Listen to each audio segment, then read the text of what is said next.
Hello everybody! How are you all doing today? We've got some wintry kind of Christmas music going on since it's kind of cold. We got the winter storms going on right now. Hi everybody! Hi! Right now, I don't know exactly what music is playing. It's just Nintendo winter music. It says 70 minutes of winter and holiday Nintendo music. So yeah, we're doing wintry music because the cold front is here in Texas, and we are bundled up. I'm actually like not really bundled up in my room because my room for some reason is like always hot, which sucks. So the rest of the house is super cold, but my room is just like warm, which is good now because it's cold now, but in the summer it's miserable. So I always have a fan in here, extra fan, just in case. But yes, it's a blessing right now, thankfully. So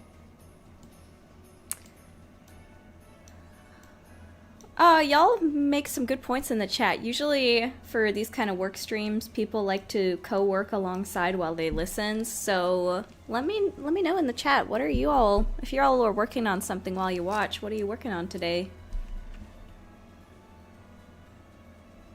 Oscar is working on his The Planet Lost in Time book, his sci-fi adventure novel where explorers discover dinosaurs alive on another planet in the galaxy. That's fun.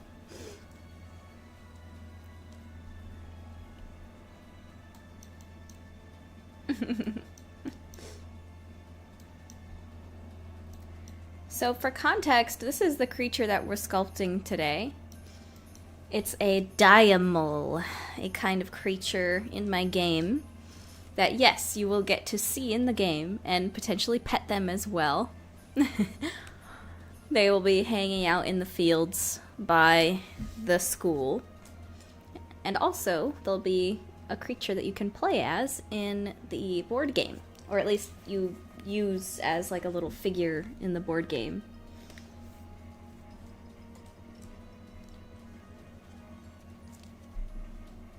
So that's what we're going to be sculpting today. But first off, I need to work from real cow anatomy. So this is going to be my reference image for now. And yes, I know I said bull in the title of the stream, but really, I think we're doing a cow. It just sounds cooler to say bull in the title. So I lied to you, I'm sorry. It's actually a cow. If you see in this picture, hold on, there's udders. So it's a girl. It's a girl. She has horns, but she's a girl.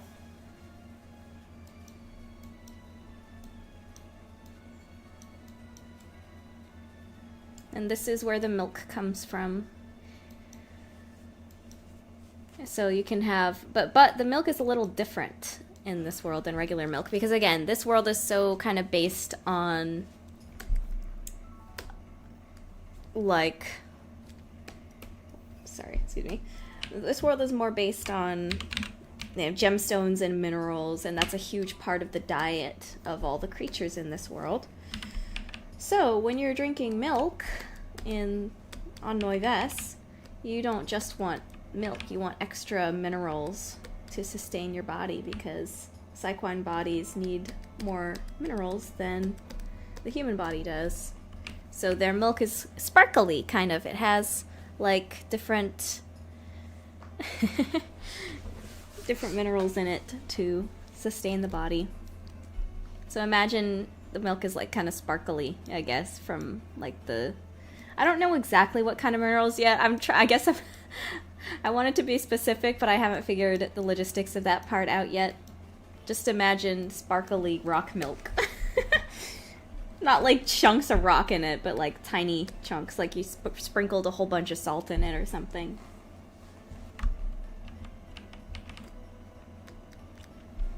Or imagine like sparkly ice cream or yogurt. This is the milk of a killer, Bella.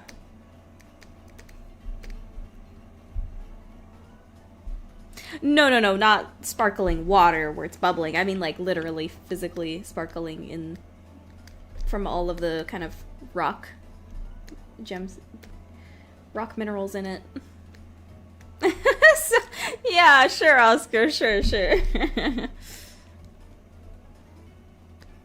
Whoa. Swirl Beast. Are you saying, do they have iron bowls? Torture devices. Listen, this planet has a medieval history, so there's probably some medieval torturing devices involved in the history as well, unfortunately. Oh. The funniest part about sculpting is when something is looking pretty good from the side, and then you go at the front and it's like, what is this? But that's just how it works. Have you ever seen those videos of people doing wood carving and they like draw on the side and then on the front to get both angles? It's pretty cool stuff. It's funny how carving is sculpting from subtraction, while clay sculpting, generally, and ZBrush sculpting is more sculpting from addition, if that makes any sense. You're taking away in one type of sculpting, and in another you're adding stuff. Or a sparkling milkshake. Oh, that would be adorable.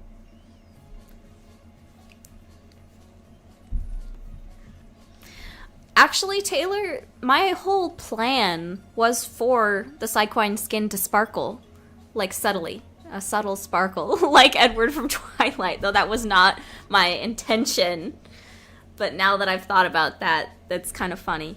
But yes, my intention, this didn't really work in the art style we were going for. Like, I tried to do it with a specularity map kind of thing, but it wasn't really showing up. Like, it just didn't really show up.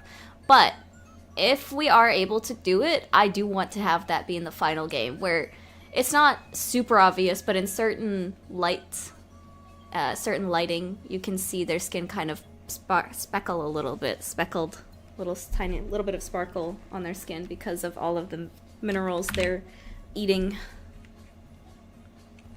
Let me go ahead and save this. Actually, I need to make a folder for this guy. I mean, girl, cow, girl. Hold on, let's see, creature art, new folder, Diamol. I was thinking that the tips on their horns are yellow diamonds. Just like how real mining equipment uses diamonds on the tips of their drills.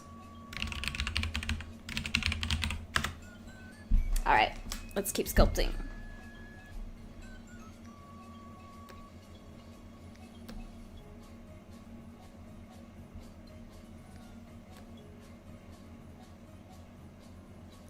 Hello, Lowest Expectations. Well, thank you for popping in. Thanks for popping by.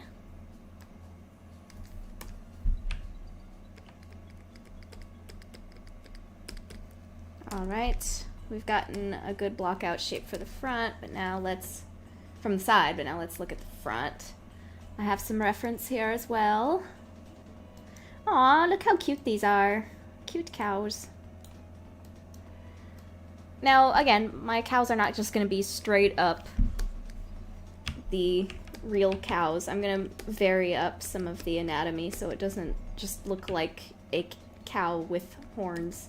It's a fantasy creature, so the anatomy is going to be a little different. But a good starting point is always using reference from real life. So I'm going to start by using real reference, and then later on I'll change some things.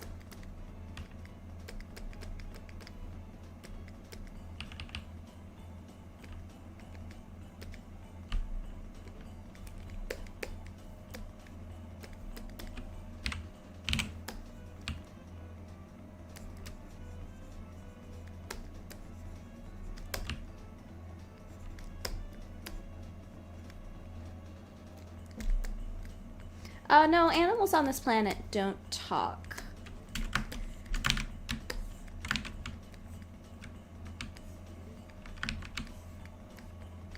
But they can somewhat communicate. You can use your powers to somewhat communicate with animals, but animals don't really talk through words. It's more like emotions, pictures, just general nervous system feelings, I guess. Even animals in our real world that are able to speak words and understand words to a certain extent, like dogs, they don't really, as far as I know anyway, don't really have linguistic capability in nearly the same way we do of truly constructing sentences. Humanity is blessed with very unique skills and talents. I wanted to keep that sort of vibe in this world as well. There's a sort of very big difference between creatures that have somewhat of an ability to communicate, but truly being able to like wield language and truly understand it as a human level consciousness does is very special. And with the current plan is that only one species per planet has that human level intelligence. That's my plan anyway. I might change that, I don't know. That's the idea. I want it to be a very special thing just because like it's very special in the real world.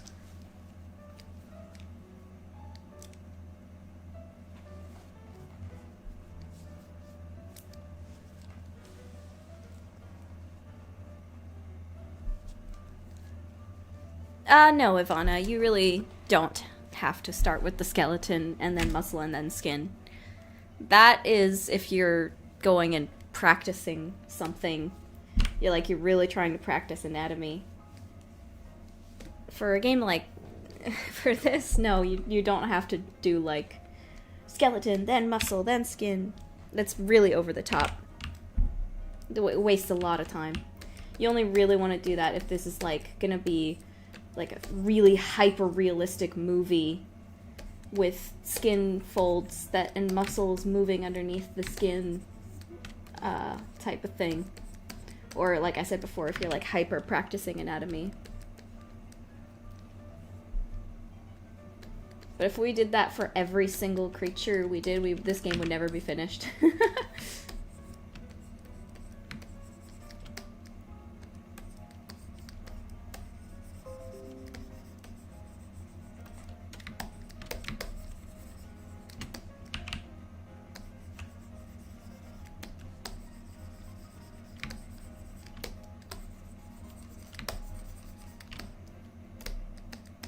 This will be where the horns start to come out.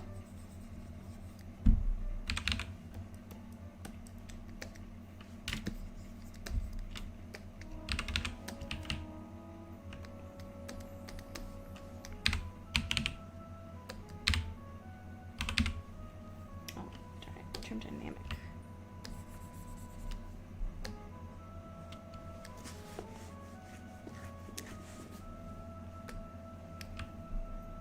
Yeah, for a movie, you can do that, and you do want to do that for movies. There are simulations of muscles on bones, but for low poly indie games, don't worry about it. We do not have the capabilities for that type of thing. This isn't Avatar. Cute little mouth.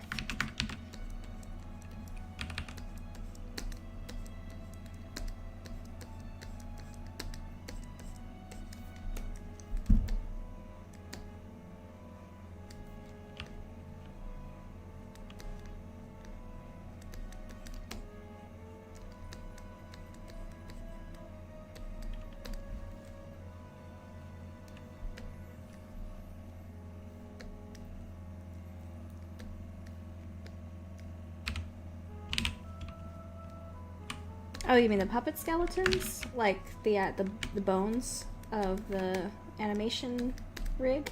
Those we definitely have. But we don't sculpt like literal bones.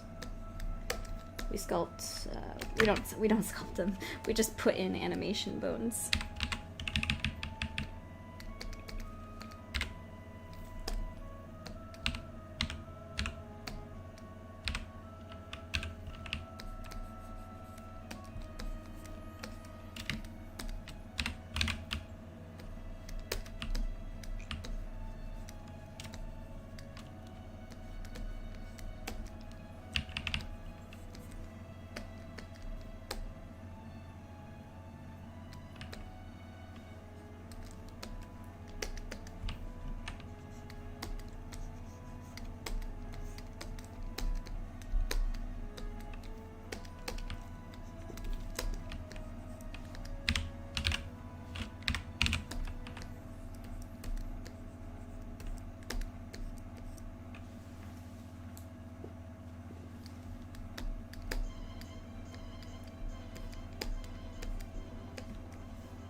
It's pretty cold on Noives. It's a pretty cold planet in general. In the game takes place kind of during the fall season. At least that's how I have it worked out right now. Kind of starting to head into winter, but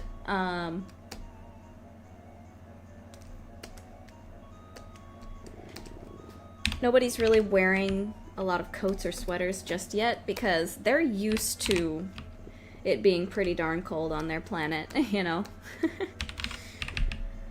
But if a regular human, let's say, were to come in during the time the game takes place, they would be like, oh, it's so cold. It's not freezing cold, but it's chilly. Quite chilly. You'd want to have a coat on. But Noives people are used to the cold to a certain extent, but it's generally a much colder planet than ours, all throughout.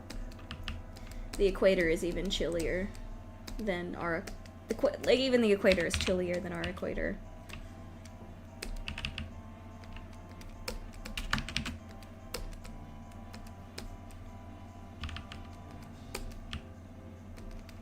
Hee, cute little cow.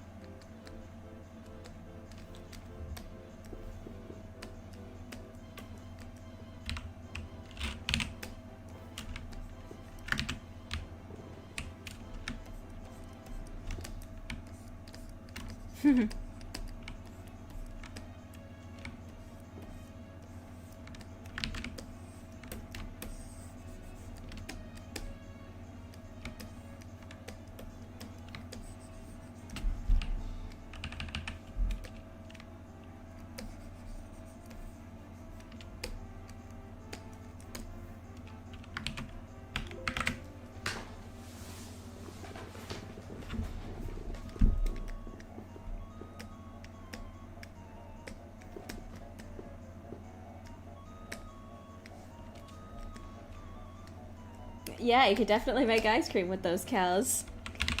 Though I do wonder how popular of a drink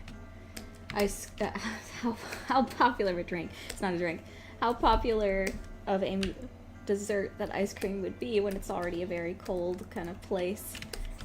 I imagine you have a lot of warm stuff become popular. Not to say cold drinks and other stuff wouldn't exist, but I imagine it's more of a planet of warm beverages and foods than cold.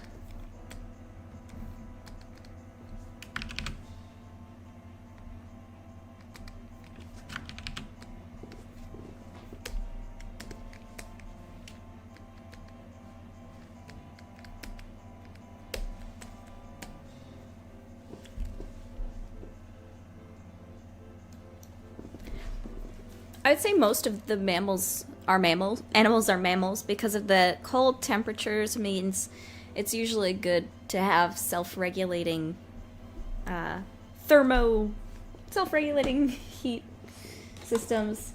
There aren't a lot of reptiles on this planet. Not many. They do exist, but there's not a lot of them. It's mostly birds, mammals, fish.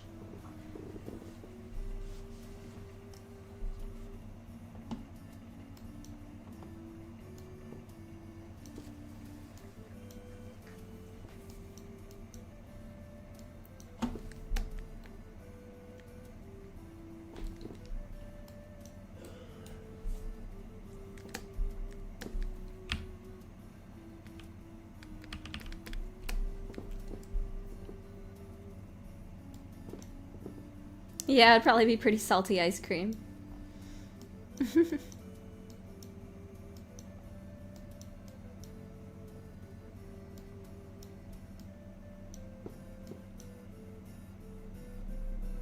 Right, now let's block out some of the body. The face is not done yet, but it's blocked out for now. So let's block out some other stuff, like let's get some eyes in here. Eyeballs.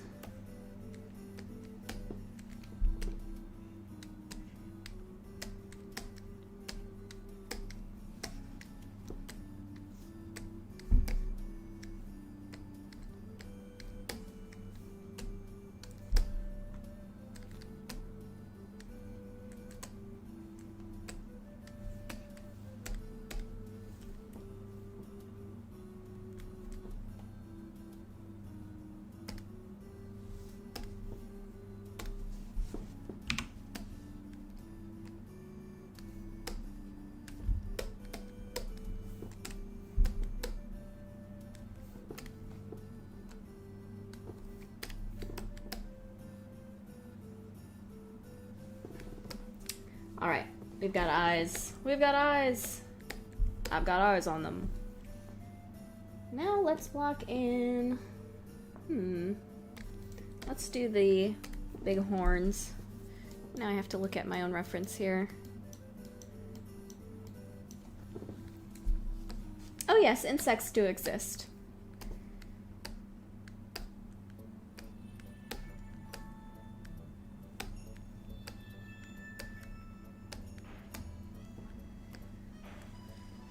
Yes, exactly. Their planet is a bit farther from the sun than ours is.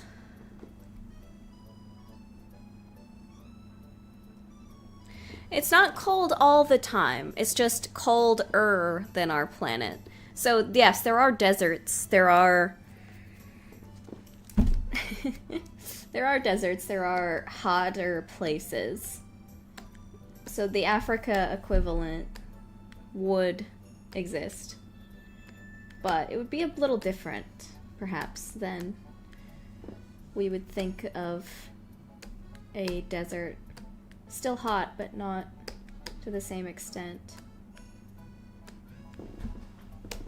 And it would be probably colder during the night than it usually... You know, deserts get really cold at night sometimes. I don't know. I have ideas. Like, there are cold deserts, like Alaska Desert. Ah, see, these images kind of blew my mind. You don't think about this, but there are deserts with pine trees. Isn't that funny?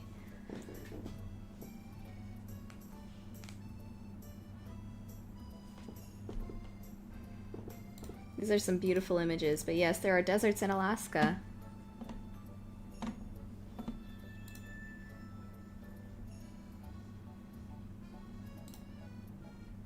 Isn't that funny looking?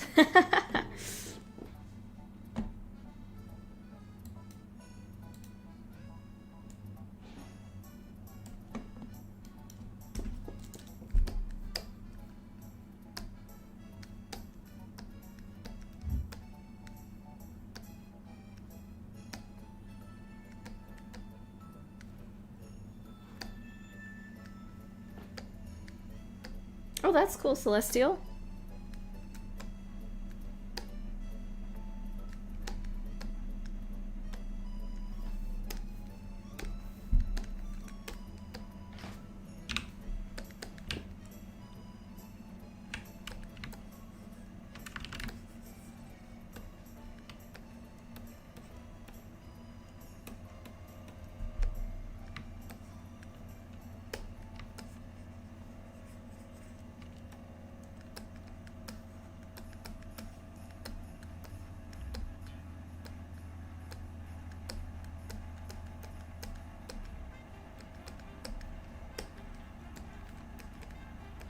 Okay, this song might be too Christmassy for this time of year. Hold on, let's see, what should we listen to now? Let's see, let's try Calm Winter Nintendo Music Mix and Falling Snow. This is sounding good already.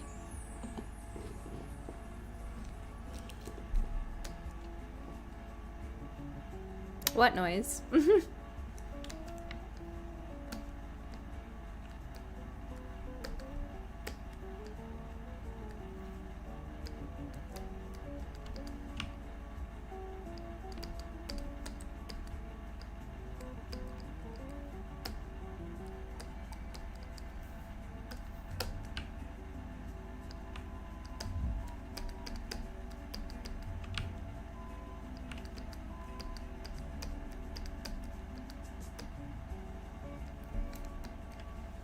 Oh, yeah, that's probably my computer. My computer's fan is really loud. I think there's something wrong with it. I think it might be like the axle might be off or something. I need to get it checked out, but I don't really have money.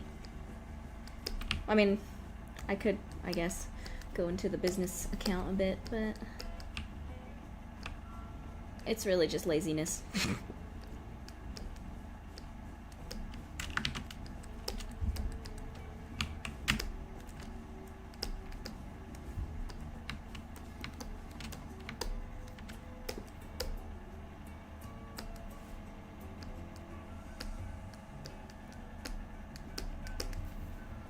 Let's see.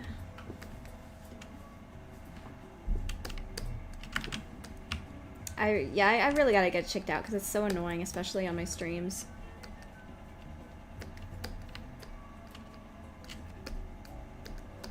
Yeah, it's just my computer.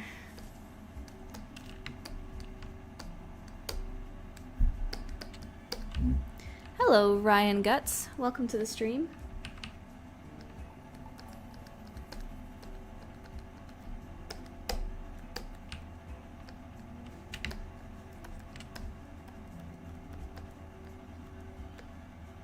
Oh, you're right, Taylor. I am not using my working OC. There we go. Back to work.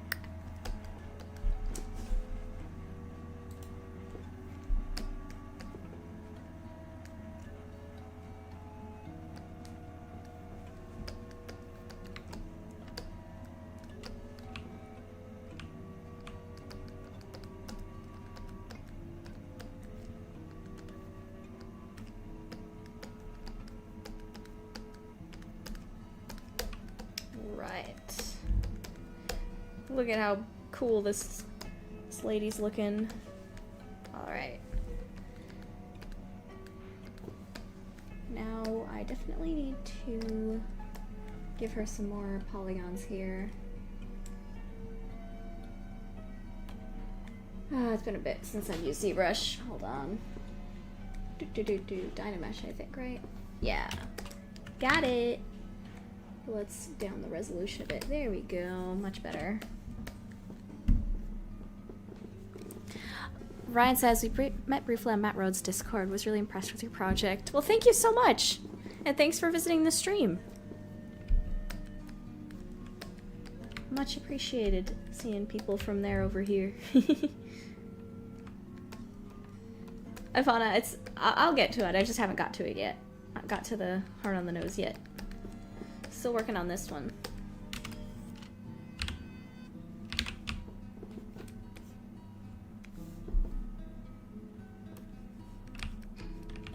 Oh yeah, the Discord is fun. There's a lot of really talented people in there. Yeah, crazy looking horns. So I don't know if I told you all kind of what this creature does yet, but this is a cow that lives in the mines. It lives in caves and caverns, and it feasts upon juicy minerals, if minerals can be juicy, inside the caves. It literally is a mining cow. It uses its pickaxe-like tail to chip away, hammer away at the walls of the cave, or the floor of the cave, and then uses the shovel-like nose to dig at the soft earth that's already been kind of tenderized by the tail, and eat away at the minerals inside.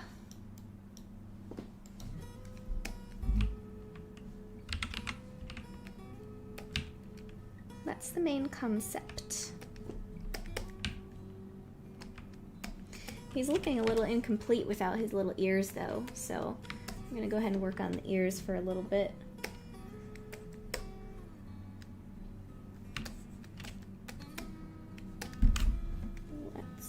She's a girl cow.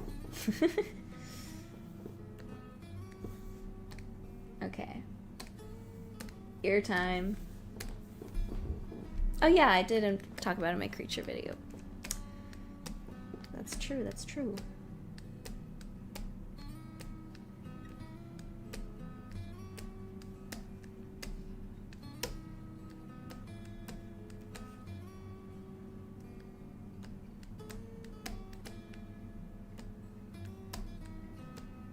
I always like making my creatures have big ears because I just find it very cute. Almost like cute cats with their big ears.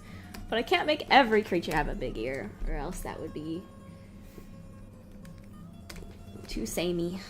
So sometimes I have to hold myself back.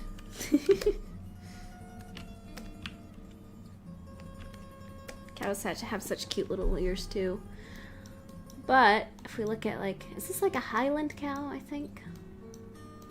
They've also kind of got these bigger ears. Let's go with something that looks like this. So this one is almost sort of wrapping around. I have to keep that in mind. Oh yeah, you don't want to get these gals mad.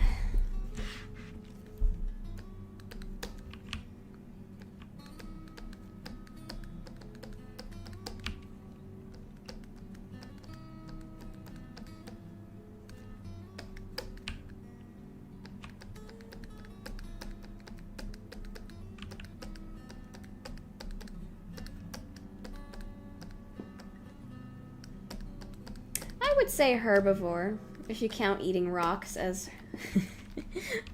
I would assume that counts as herbivore, because it's not eating meat.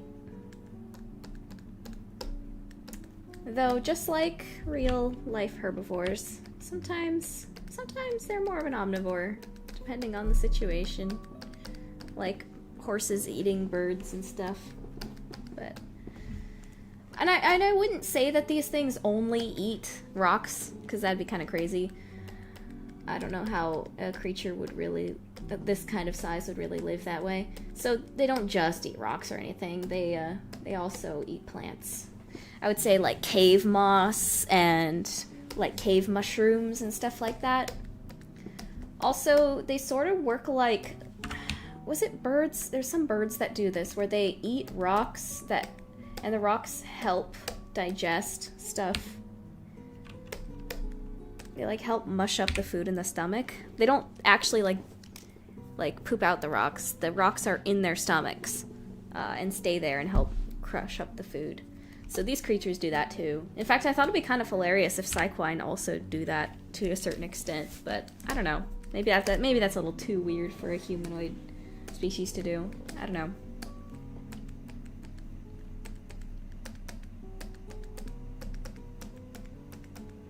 I mean, if like the Psyquine looked more alien, maybe that'd be cool, but they look so human, maybe it'd be a little weird to be like, I eat rocks, and they're just in there, and they help me digest. I don't know.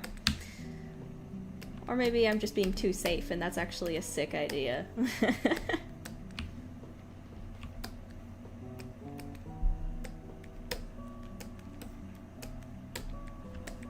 It's like that scene from the Angry Birds movie. The guy's just like, I eat dirt.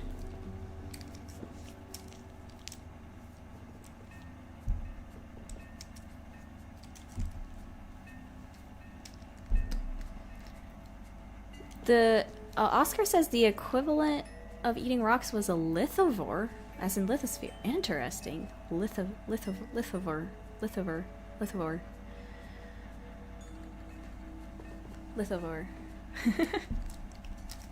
That's cute.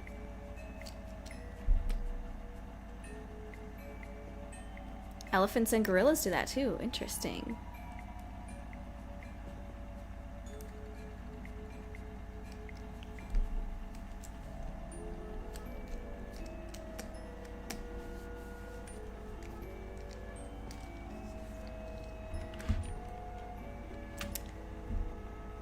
Oh, reptiles do it too. Interesting.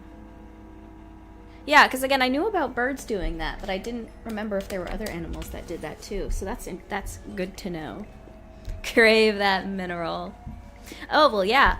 Of course, deer, we know deer and other animals love salt licks. And they... So just think about, like, a lot of the animals in this ecosystem is stuff like that, but more extreme. More minerals involved than just a salt lick here and there. You know what we did do though, which I thought was so fun? The Psyquine do salt licks. Like, Psyquine have salt licks as part of their diet, regular diet. In fact, if we look at the school cafeteria, I had Cranky Corvid whip up some models of salt licks to use. Hold on, let me show you guys straight up what they look like. I forgot if I've shown you this already, but a lot of people here are probably new anyway, so I will show you. Let's see, I put it in environment art, cafeteria. Okay, let me open up the cafeteria file. 1 second.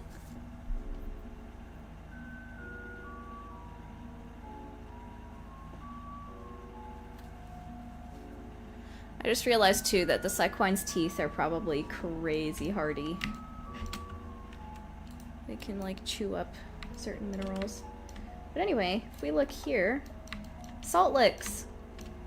So at the cafeteria, these girls pick up some cute little shaped salt licks that are carved into different little cute shapes because they're for kids. So of course the kids would have different shapes, like different popsicles almost, that they can just take with them and lick. So yeah, we thought it'd be fun to do that, because almost like soapstone carvings. And that there's sort of different flavors of mineral licks. Thought that... So Cranky Corvid modeled all these. She did a great job. And also, of course, the food has different kinds of things in it, too. We've got hay. Hay. And this mashed potato stuff also has, like, jewels in it, minerals in it.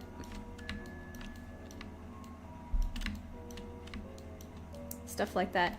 We'll probably have to edit this fish, though. Because blood is kind of gold and silver colored in this universe, so we might have to edit this to be gold or silver instead of red. No red blood in this planet.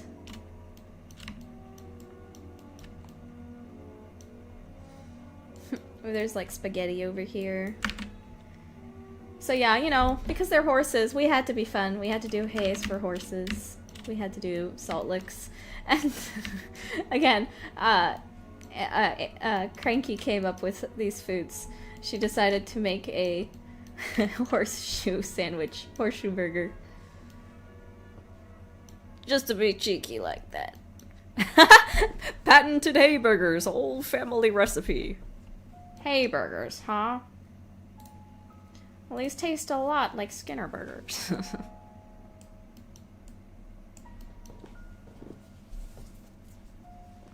Patented hay burgers. Old family recipe. For steamed hays. Good one, good one.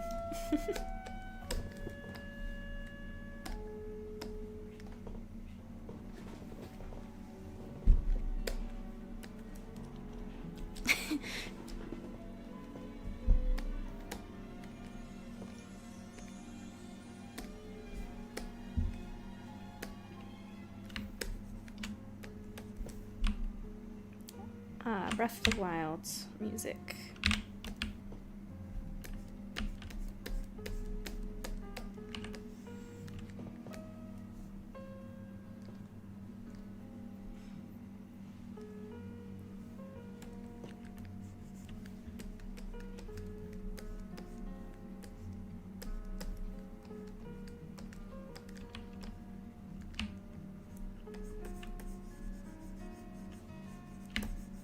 Ah, hello, Star Singer. Welcome back in. Yeah, it has been a while.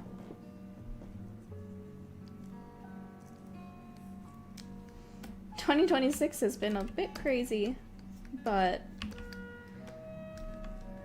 game progress is going well. I'm having doubts about whether we'll be able to release it this year, though. There's so much to be done. Again, progress has been steady, but there's still a lot to do. But I'll keep you all updated. So I'm thinking probably won't release this year. Maybe? But we're doing as much as we can.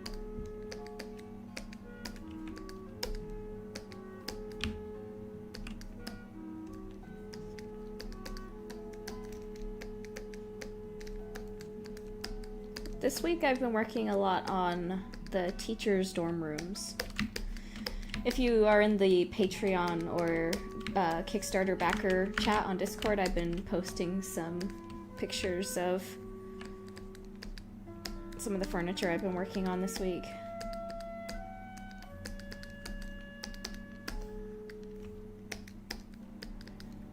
Thankfully, what's nice is that the teachers' dorms are dorms, so they would share a lot of their furniture.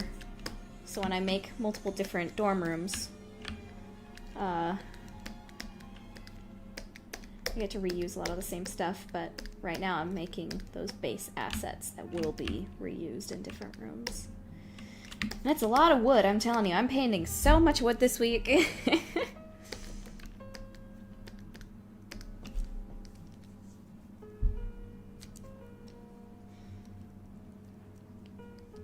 Silly human, salt looks are for Saquon kids. Yeah, yeah.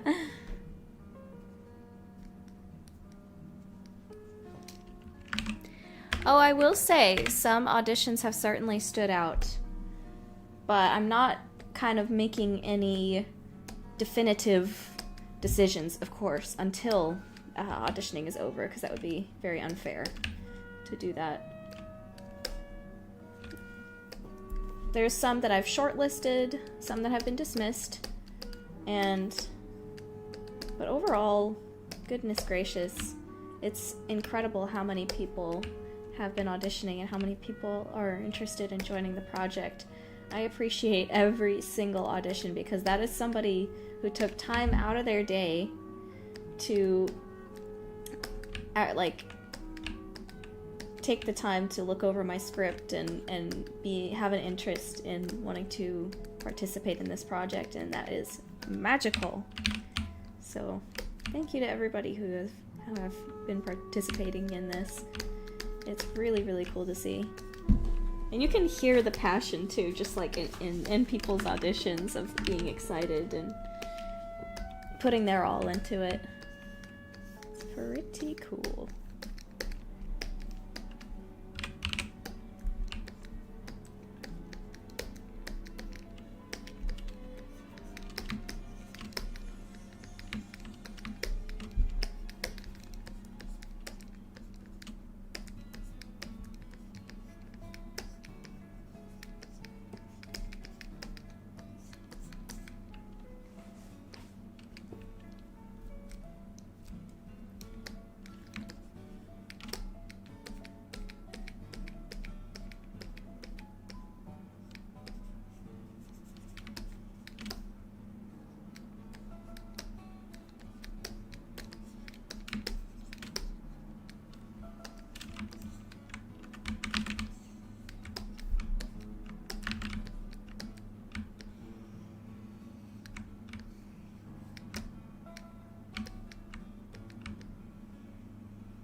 Okay, cool.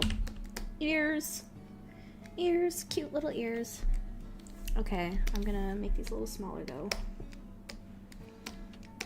I'm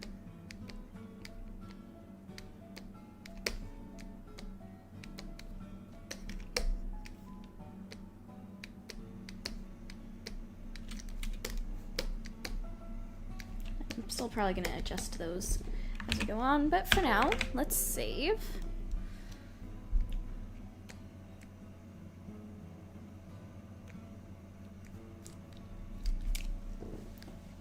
Alright, now let's get this neck going. Neck and body block out.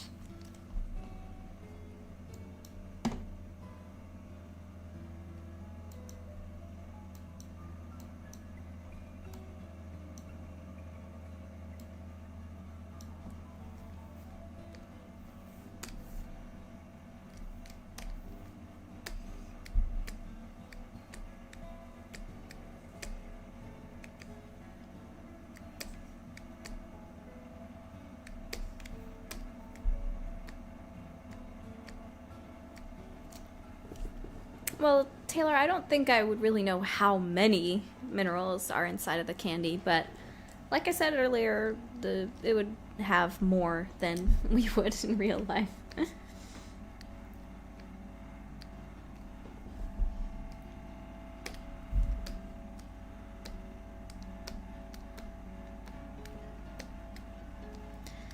As always, we start with boxes.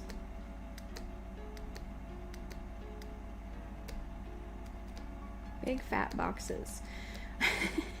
You know what's funny? This is sort of reminding me of those old paintings of 1800s farmers, livestock, where they made them look extremely rectangular.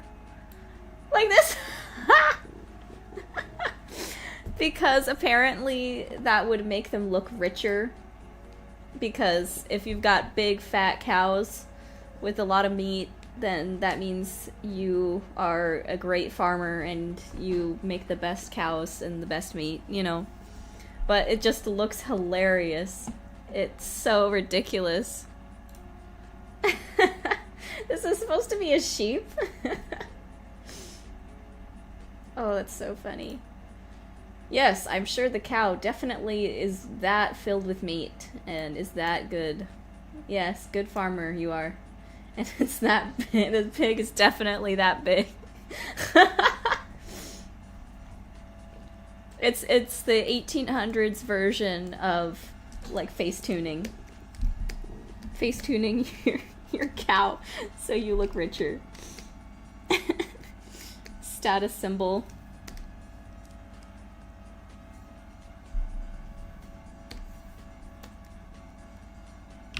It's flexing.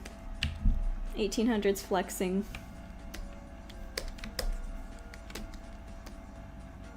Ah.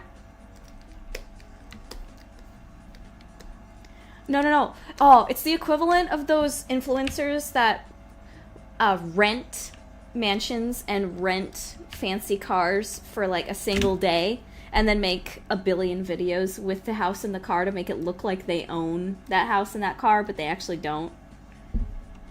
It's internet flexing, but with cows.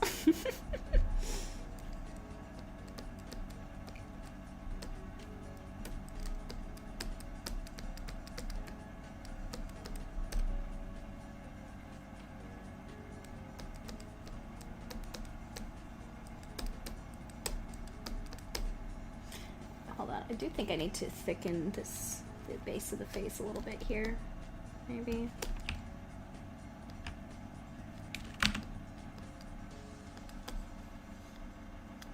Maybe?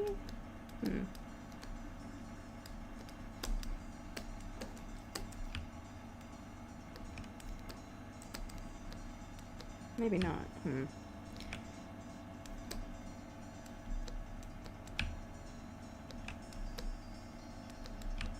I'll need to look at my reference again, but anyway.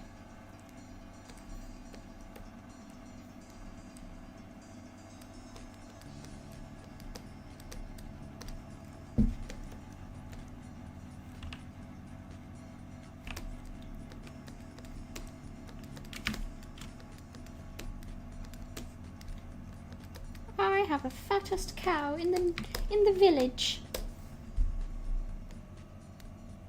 My cow will feed our family for an entire year. What about your cow? Does your cow feed your entire family for the entire year? I bet not. Look, there's proof. Look at this painting. Look at my cow.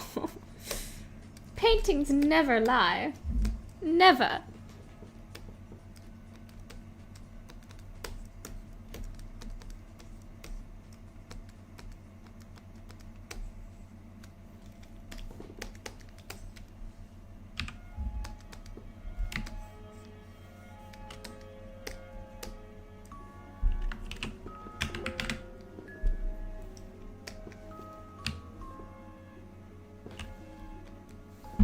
I need to make all this stuff smaller. Hold on.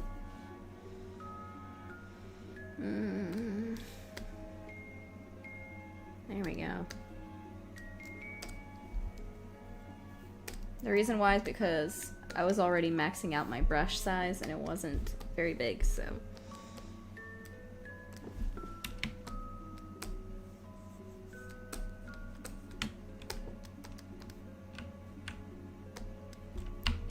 My father's cow is fatter than your father's cow.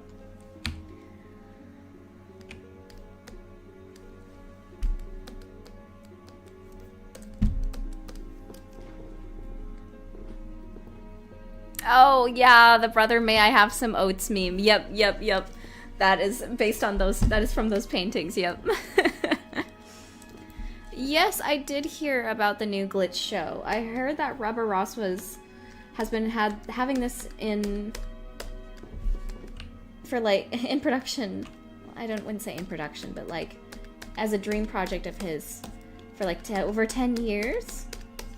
So good on him for getting it produced. That's amazing. I'm looking forward to seeing the pilot. I will say it definitely does look like something that was conceived 10 years ago.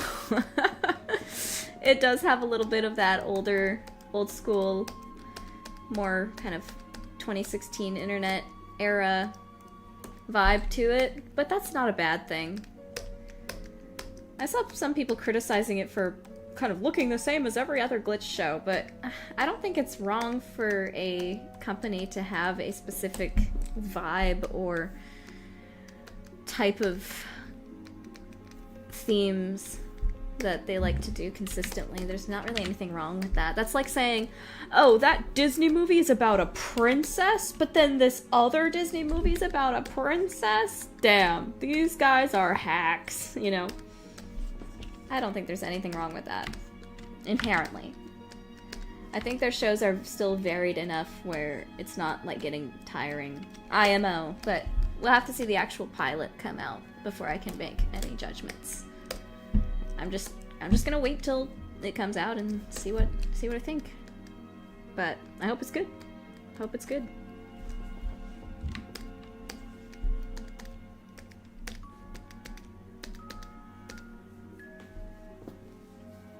This is especially kind of bizarre to me because they're doing 3D, top-of-the-line indie 3D content. They're also doing top-of-the-line indie 2D content. That's pretty crazy. I wish them the best. I've also bought some merch to support the shows. So I bought some Knights of Guinevere merch as well, which I'm looking forward to arriving. I got the little Animates figure because I wanted to support the show because I heard it hasn't been officially greenlit yet, which is a little scary to me. I really hope it gets greenlit. That is definitely my favorite pilot. My favorite indie pilot I think I've ever seen is the Knights of Guinevere pilot, so really hoping that that gets picked up.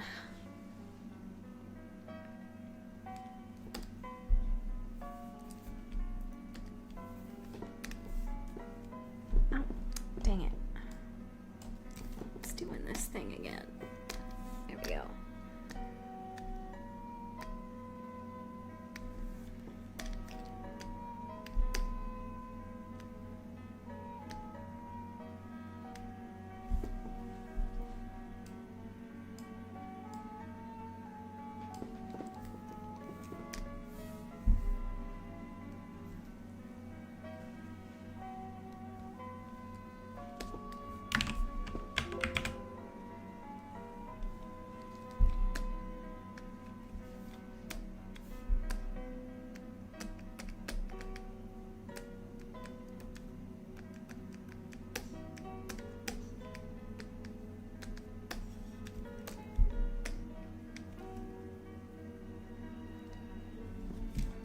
Yeah, that's Cal Arts, not Cal El.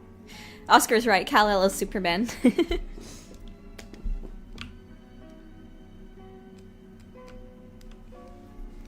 Honestly, I don't think Glitch looks like Cal Arts to me.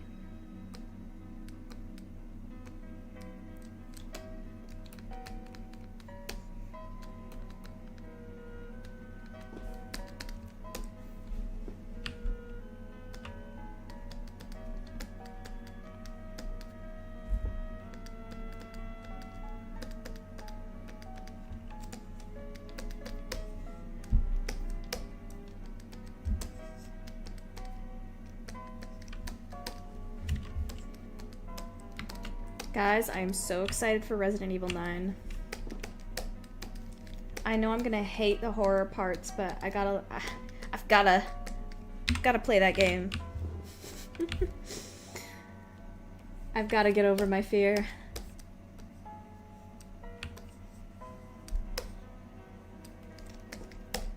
See, if it was just like a pure horror game, I don't know if I would want to play it. I would probably watch people play it.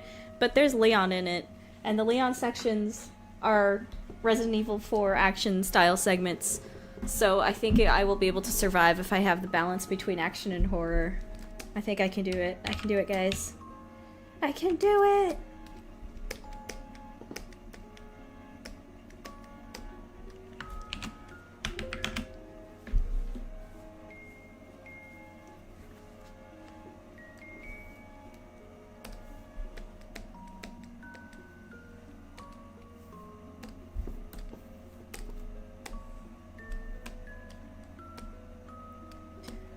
I think it was funny too that one of the developers of RE9 said that the mix between the action and the horror is almost like sushi, where you're combining two things together.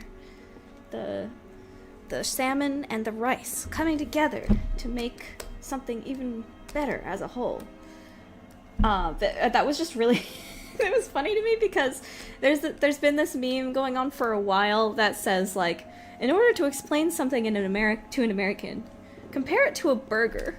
And so now it's like, in order to explain something as a Japanese, compare it to sushi. I love it. It's beautiful. Explaining something to American. Just imagine a burger. Just imagine a burger.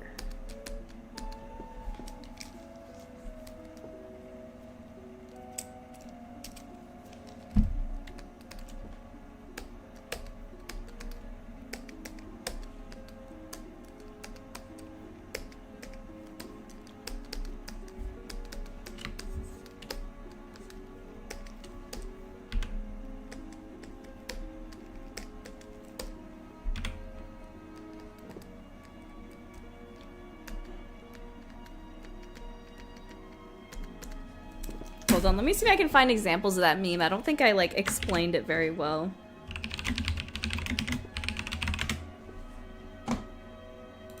Okay, there's a whole Know Your Meme page about it. Hold on. Beautiful.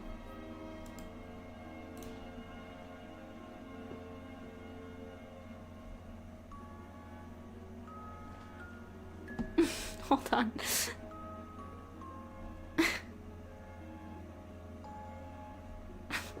Let me find a good example here.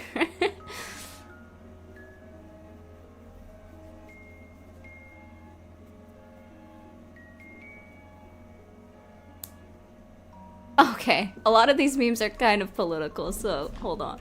1 second, let me find one that's a little more neutral, or... Hold on, here we go, here we go. Here's a good one.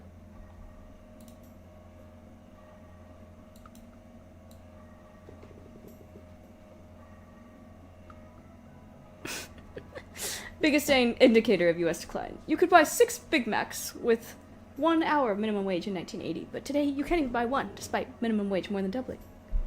Explaining purchasing power collapse to an American. Imagine no burger. So I don't know, I just thought it was funny that he had described the Resident Evil as a sushi. Just like we Americans describe things as burgers, for examples. It's so funny how cultural foods help give you images in your head of how to explain things.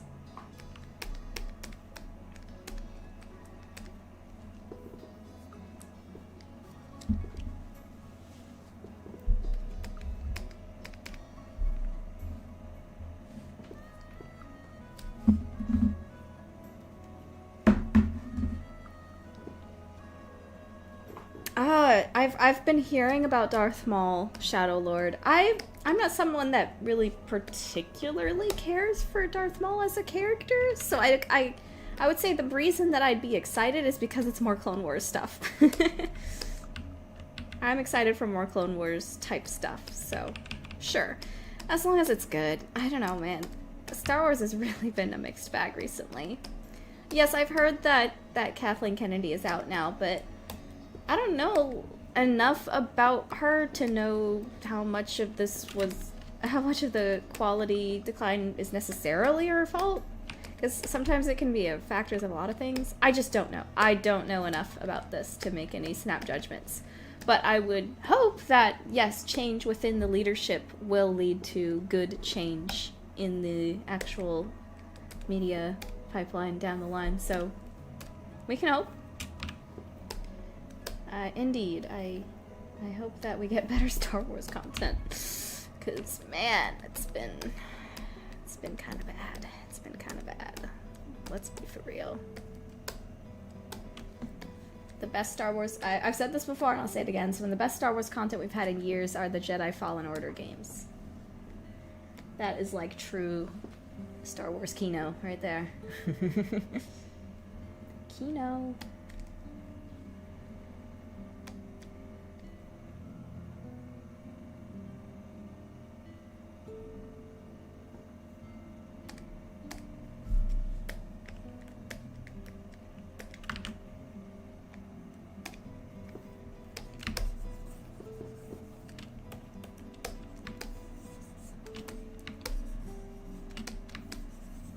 I still need to finish Bad Batch.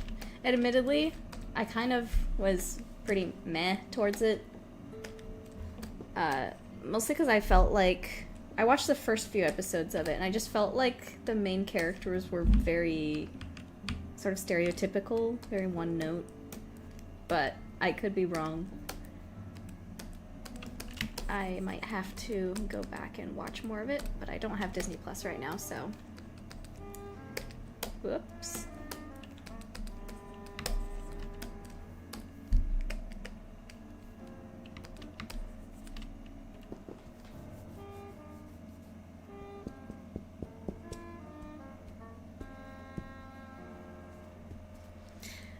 I used to really kind of trust in Filoni, but some of the stuff he's done hasn't been very great either. Not to say that every creator has to be perfect and always do the perfect thing every time, but he's also kind of flawed as a creator too, as much as I really, really have enjoyed some of the stuff he's done in the past. Again, the thing is, we just don't know a lot of the stuff that goes on behind the scenes sometimes. And all that. But it seems like it would be pretty cool to get George Lucas back on as an idea guy. Because I think, from what we know as a public audience, and not being literally in the room of the creative work, it seems like George really did succeed as an ideas guy. And Filoni was the guy that was there to kind of curate those ideas into better execution. You know? That was my interpretation of one of the reasons why Clone Wars was so successful. So it'd be cool to see that again, I think. George back in the idea guy chair.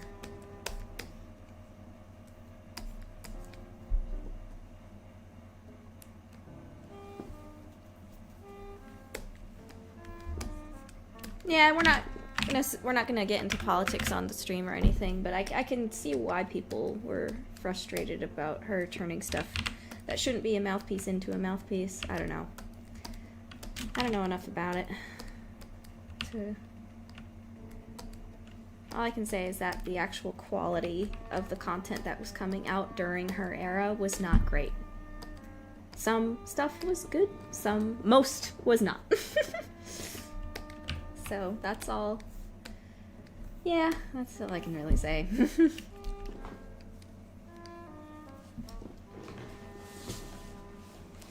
I haven't watched the Ahsoka show yet because I was so scared of it not being good, to be honest. I heard it was incredibly mid, which is just sad to me as someone who grew up with Ahsoka as like my favorite character ever.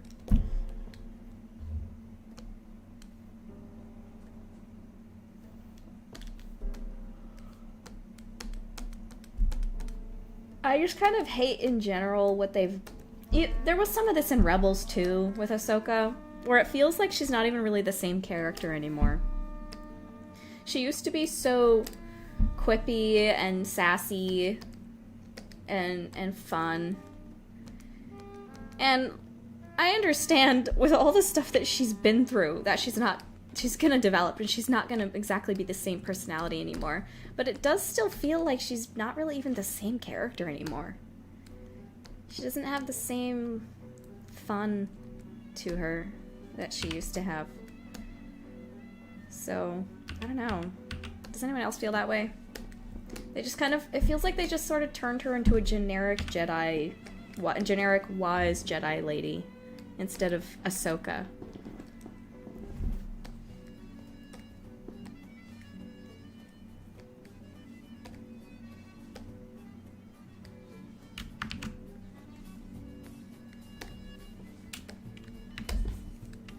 She's just kind of boring. Adult Ahsoka is a little boring.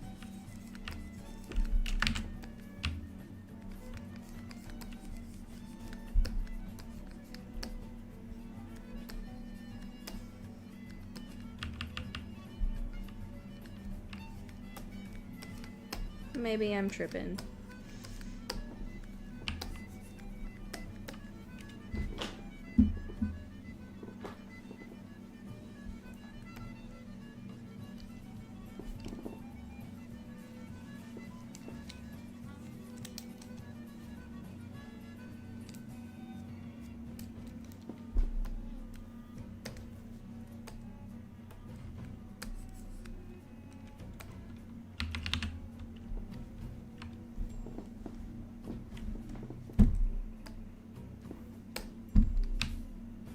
Yeah, like, I'm not saying there's any problem with her being more mature, because, again, she's been through a lot.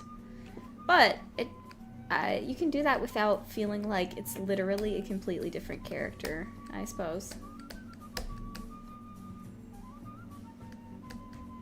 I think the head is too small. What do you guys think? I think my cow's head is too small. I think she's becoming a brother. May I have more oats? Body shape here. Whoopsie.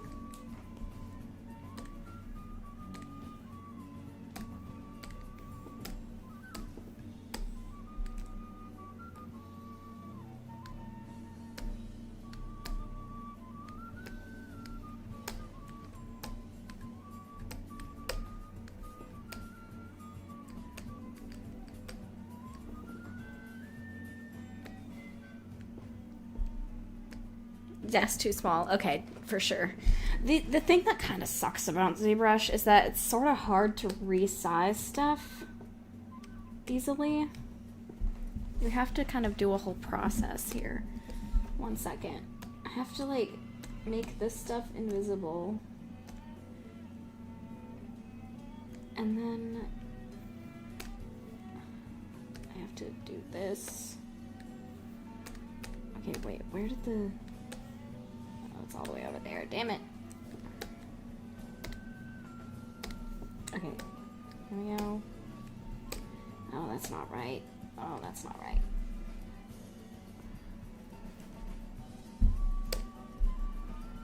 Why is it going there?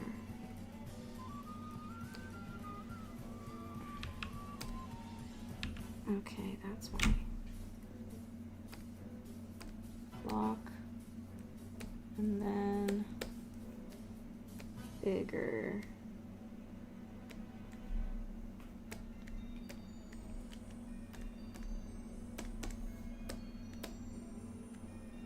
Is it too big now? I don't know.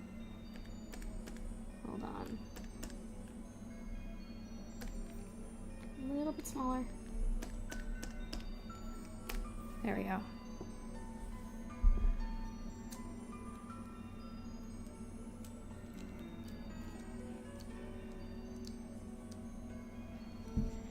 Oh, I really enjoyed Transformers 1. That was a good movie. Good movie.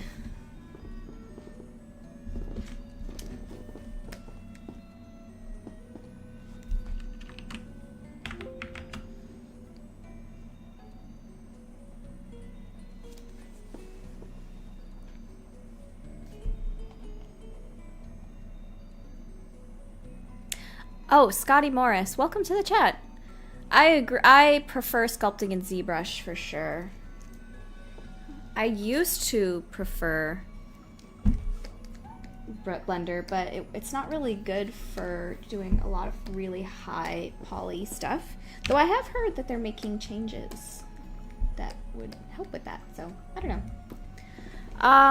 Let's see, Scotty Morris also says, I'm not sure if you're a fan of Epic the Musical or not, but I sent Luke Holt the Casting Call Club link for the Bard today, and he said he's going to audition. Oh, that's cool. Excuse me for my ignorance. I don't know who Luke Holt is. Did he sing on Epic? For transparency's sake, I have not listened to Epic yet, but it's on my to-do list. I've heard it's very good. So I'm going to listen to it. But yeah, I'm sorry, I don't know who Luke Holt is. Is he the guy that's like behind it, or just one of the singers, or? Oh, he was Zeus. Oh, cool, cool. Well, I'll definitely be looking forward to that. Thank you very much for spreading the word.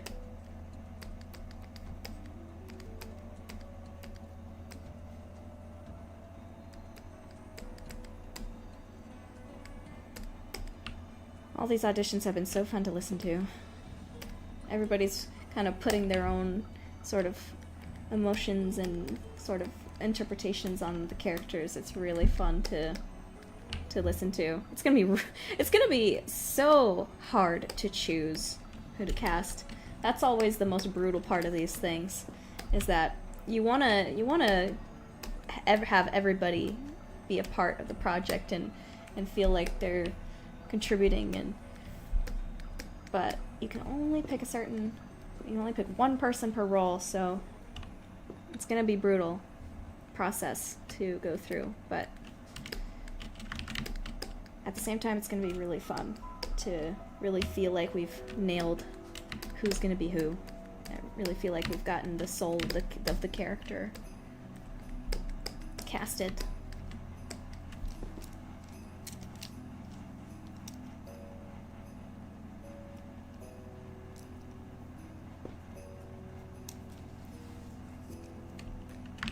Oh, Scotty, I'm so happy to hear that. Thank you so much.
I've been playing Ratchet and Clank for the first time this week.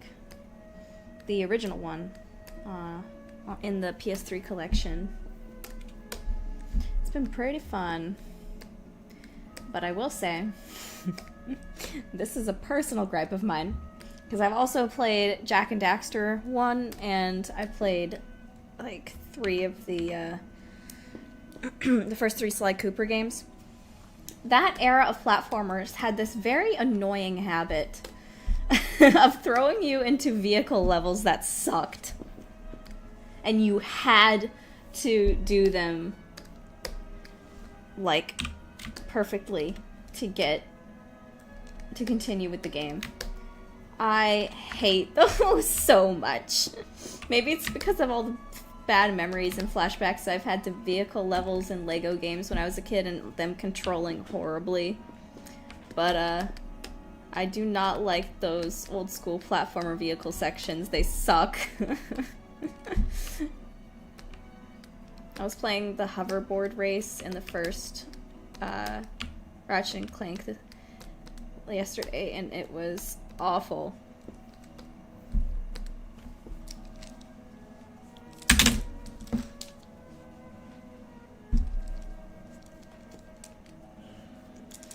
Black Tigress asks, is ZBrush cheaper than Adobe?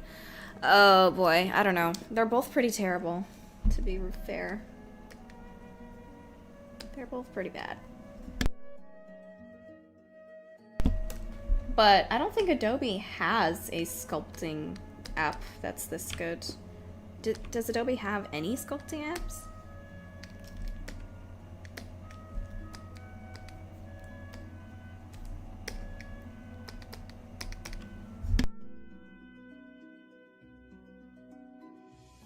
Also, I'm making these hooves kind of...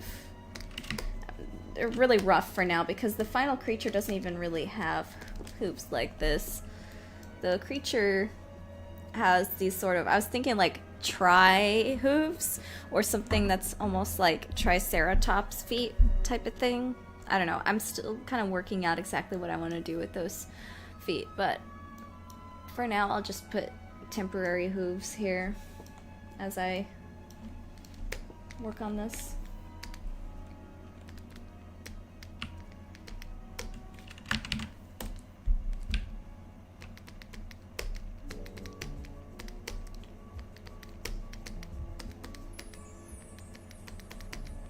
And as you can see, of course, I'm making the legs kind of thicker because it's more stylized.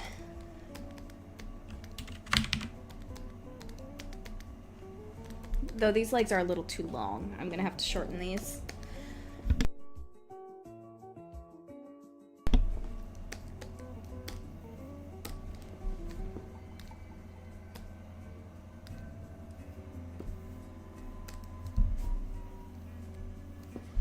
In fact, I'll go ahead and merge. Let me save first. I need to drink some water, hold on.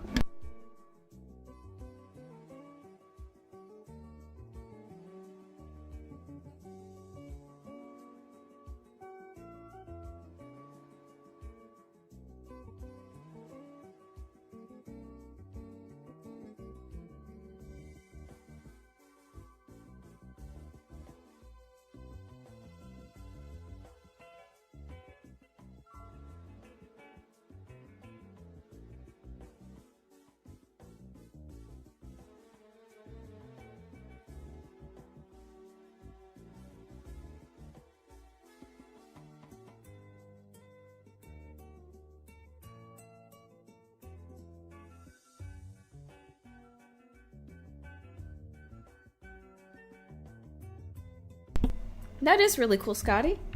Good luck on the song.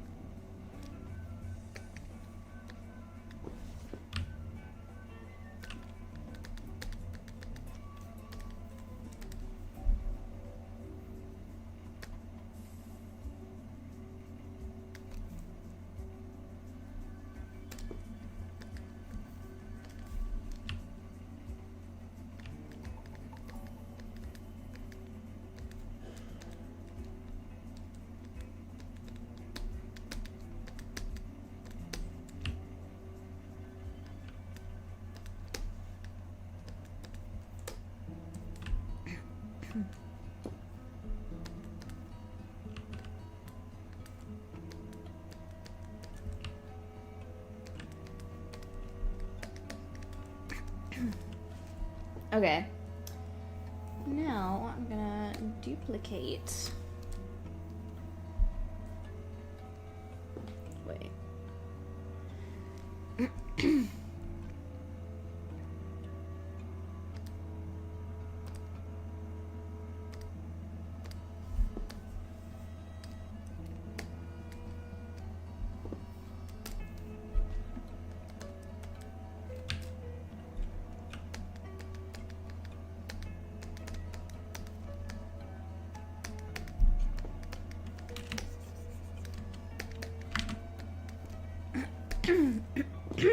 Goodness, my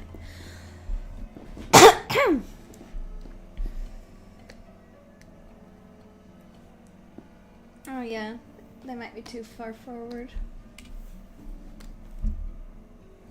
Oh, whoops.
I don't know if she's actually going to use a literal magnifying glass in the game.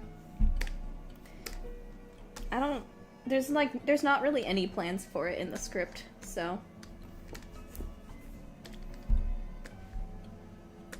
I was mostly using it in promotional material as a visual shorthand, so people know, oh, this is a detective game.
Scotty says, I love the art style so much. I also want to cosplay the Bard now. Oh, that sounds fun.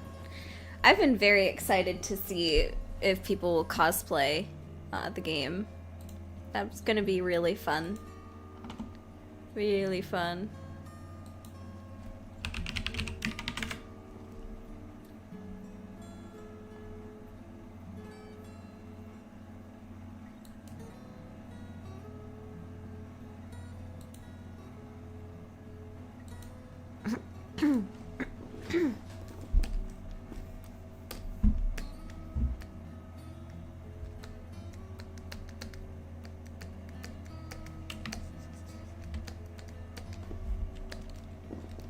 Definitely the trickiest part about this cow is going to be the fur I put on it. Fur is a pain to sculpt and to retopologize, but It looks so cool. Come on. I gotta do it. It makes it look almost like a prehistoric creature. And since this is like a cold climate, my thought was that a lot of the sort of trademarks of the creatures on this planet is that a lot of them have fur. Because of how cold it is.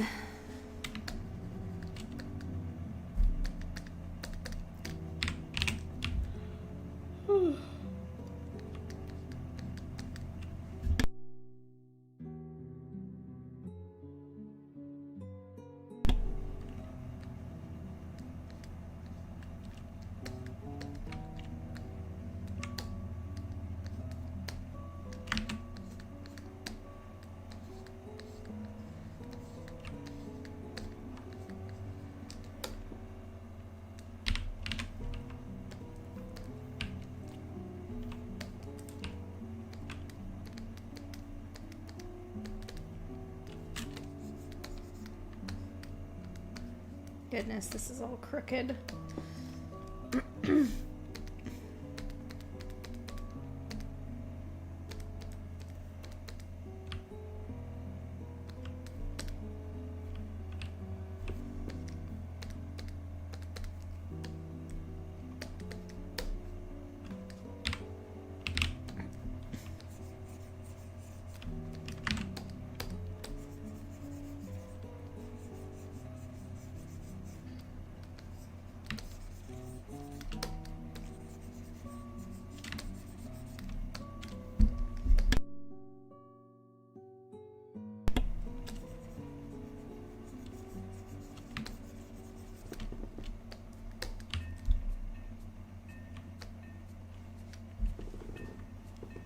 Oh yeah, Scotty, that's fine. I don't mind people sending around the links or anything like that onto Discords. That's cool with me. Yeah, I'm sorry if I haven't responded to DMs on websites and stuff. I've been getting a lot of them, and a lot of times, especially on Twitter, they're spam or scams or something, so I've just been busy. So, sorry if I don't get back to y'all's messages in a timely manner. It's been busy. Life's been busy.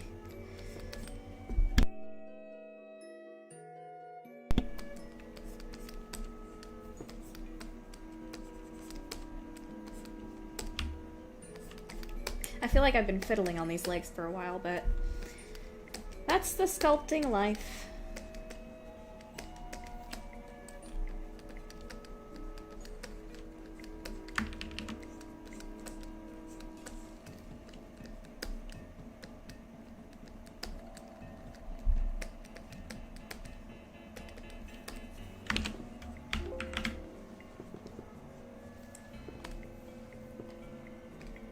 I'm gonna merge the neck and the body now.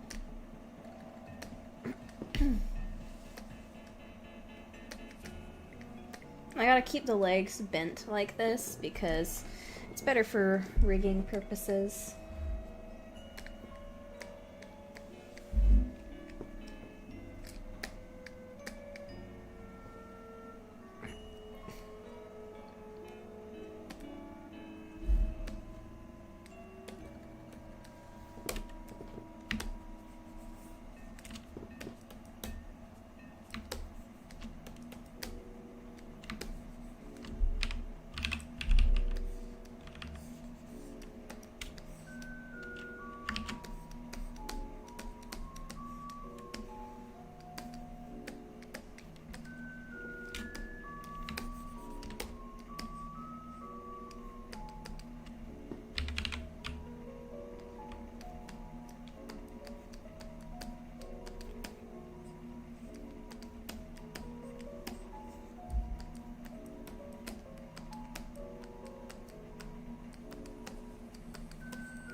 Yes, a lot of very talented people auditioning, that's for sure. I think for the Bard in particular, it's gonna be real hard to choose.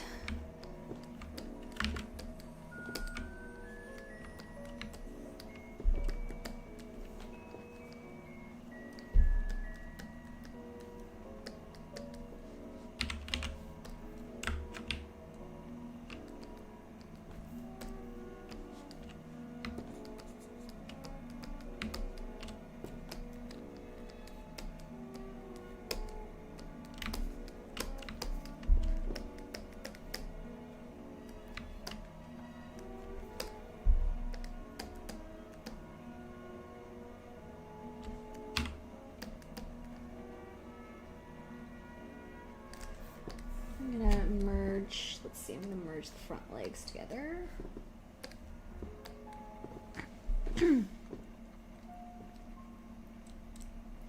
Yeah, Toss a Coin to Your Witcher is probably one of the most fitting songs to sing. So good choice there.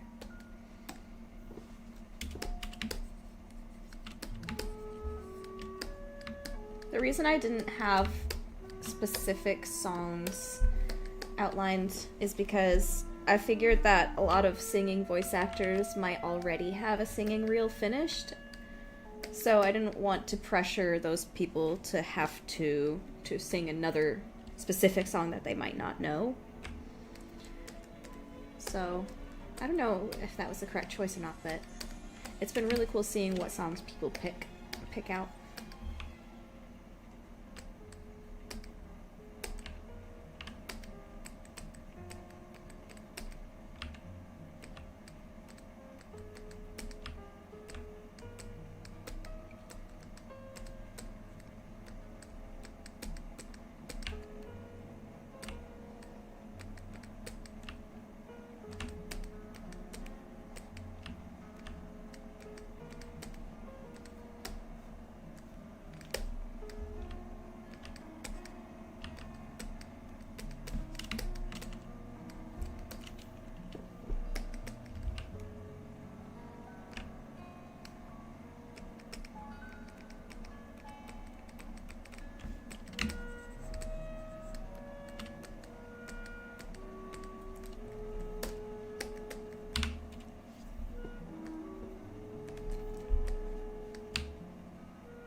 Alright, time to block out the tail.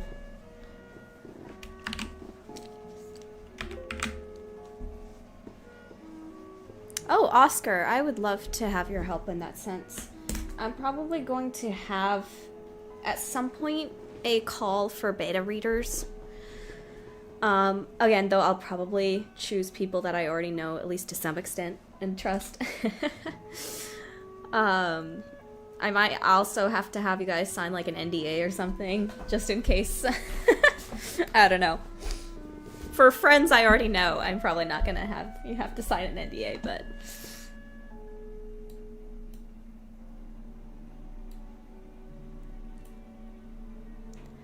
Let's see. Now, let's put in this big freaking tail. I've been thinking about different ways of how they move their tail around. I was thinking, because it's so long, maybe it sort of extends and then can retract a little bit into itself. I don't know if that makes any sense. Almost like an armadillo shell. No, that doesn't make sense to explain. I was also thinking that the way the tail gets transported is if it literally rolls up into itself and sort of rests on its back.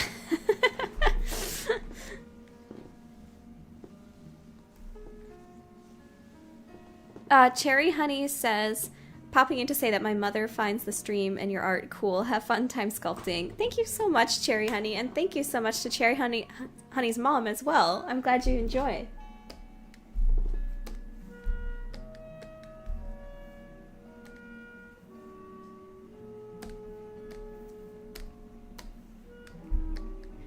One of the things that's really nice about these streams is that I'm streaming and I'm making like streaming content, quote unquote, But I'm also working on the game at the same time, so it's not a waste of time at all. I get to chat with fans, and I get to work on the game and get stuff done, so it's pretty efficient.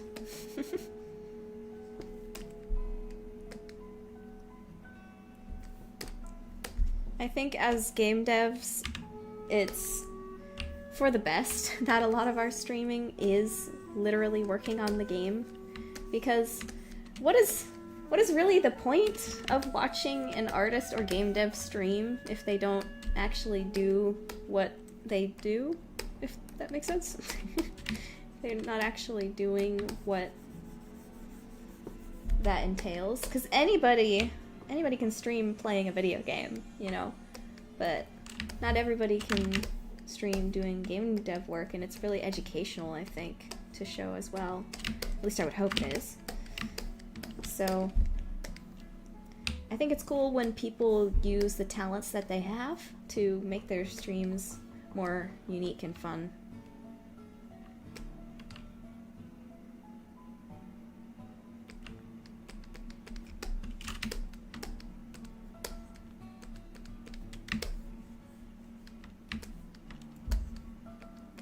Taylor says, me and my mom sometimes watch your live streams together. That's really cute. Oh, definitely, Oscar. I will definitely get in contact. I would love to hear your thoughts on the script. Honestly, the biggest problem that we're having when it comes to getting the script edited is that it's in a really weird format. Most of the script is done, but I need to go through and edit it, and I need to have other people look at it and edit it.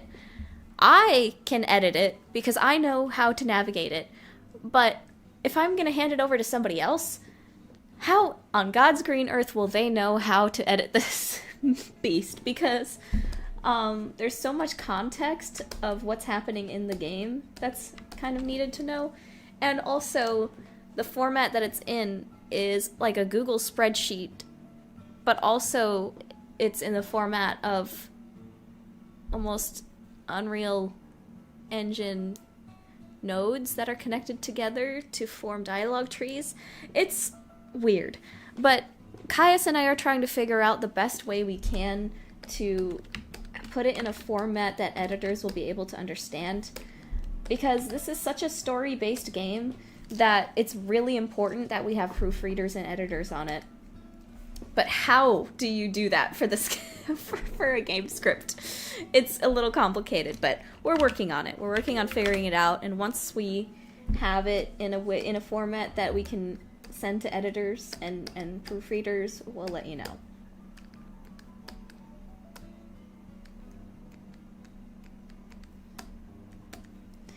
Like, trust me, I know there's solutions, but the specific way that our script was made is a little weird, so we're figuring it out. Because I first did it in Google Sheets, and then we transported it into this custom tool that Caius coded that makes it so that we can do this Unreal type of nodes connected to each other and branches, dialogue branches, things like that. So now that it's in that format, that's more game friendly and friendly to the engine, but it's a little unfriendly for actually reading and editing. So yeah, we're working on it.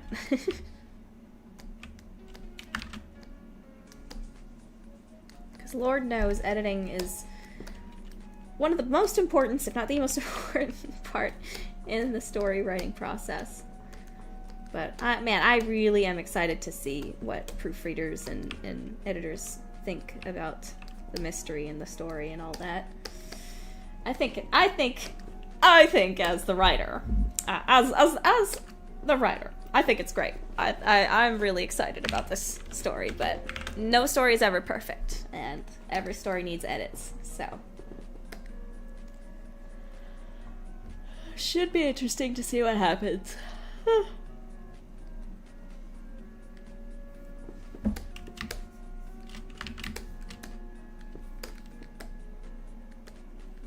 Yeah, stay tuned.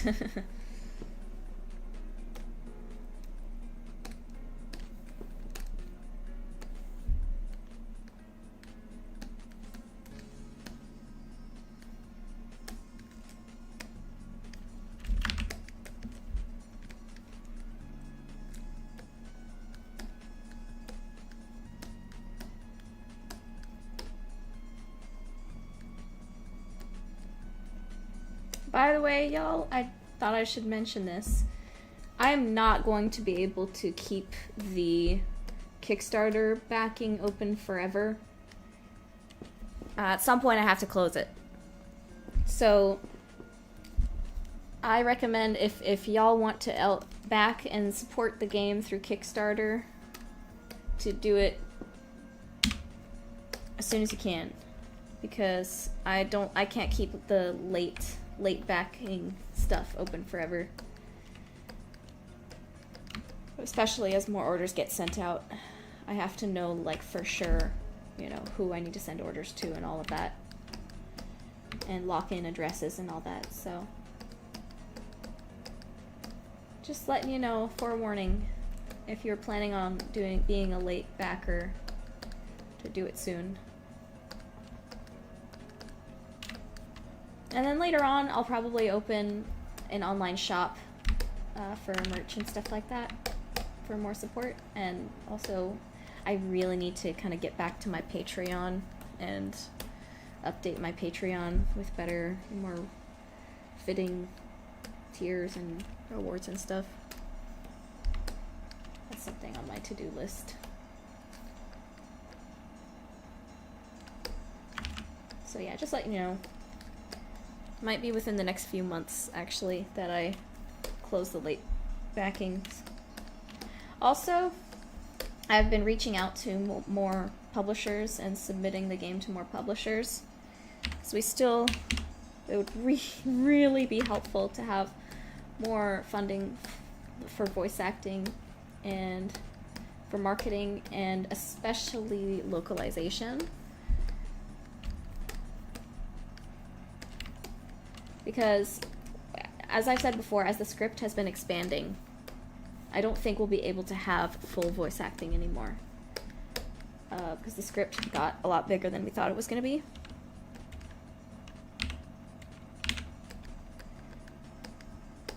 But I think that the main quest should be able to be fully voiced, but budget is looking really tight right now, so I've been looking for publishers. Nobody has responded back positively so far. I've contacted over 100 publishers, I think. I have to look back at my list. I made like a whole list. But I might need to contact some of these people now that the Kickstarter is all successful and we have a lot more development footage. I don't know, it's tough, guys. I am trying. I really want this to be fully voiced.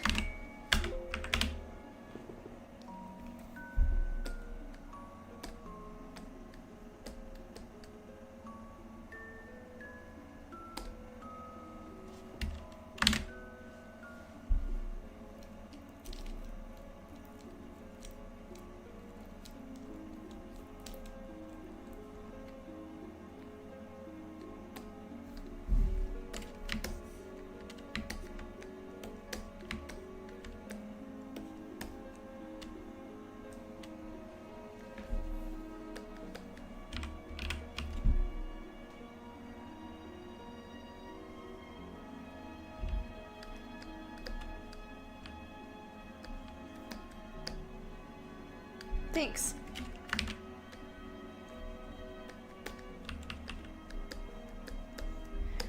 I also applied for the Epic Mega Grant, but we didn't get it. Though I've heard that Epic doesn't really do the Mega Grants very much anymore.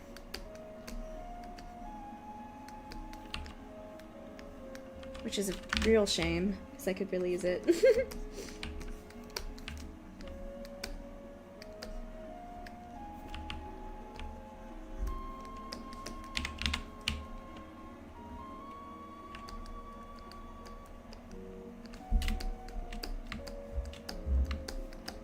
It's looking like a banana or a giant orange slice on the back of her tail.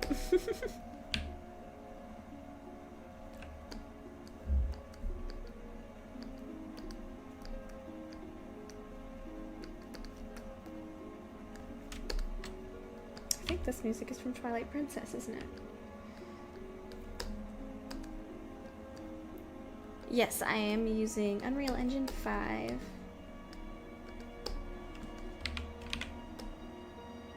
Minecraft looking cow. Yeah, yeah.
Good night, Scotty. Thank you so much for joining us tonight. Glad you enjoy the streams.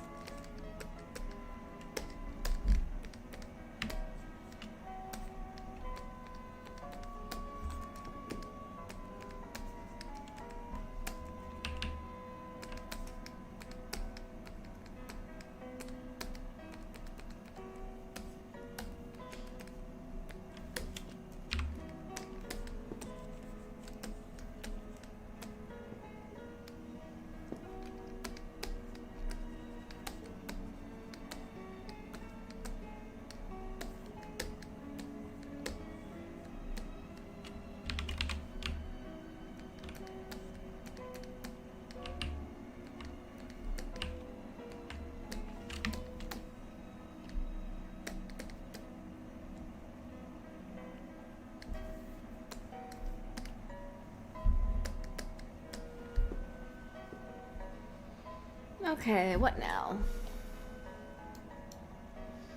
Maybe I should start looking at the crest on the face here.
I'm almost thinking about this like an armadillo face. Hold on, let me see if I can find an example.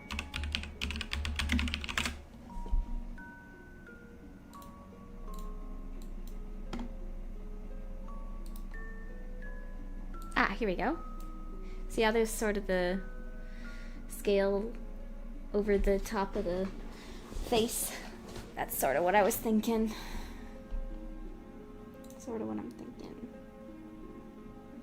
It's so cute.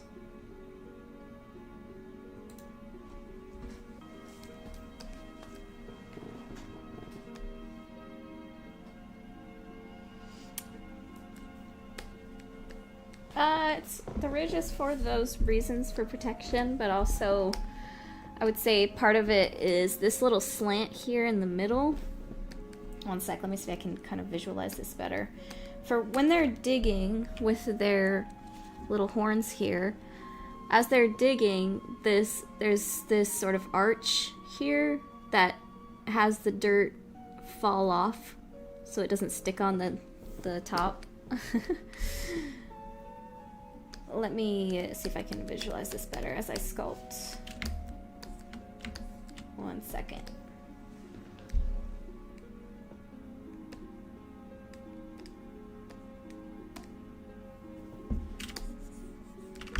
That's too smooth. There we go.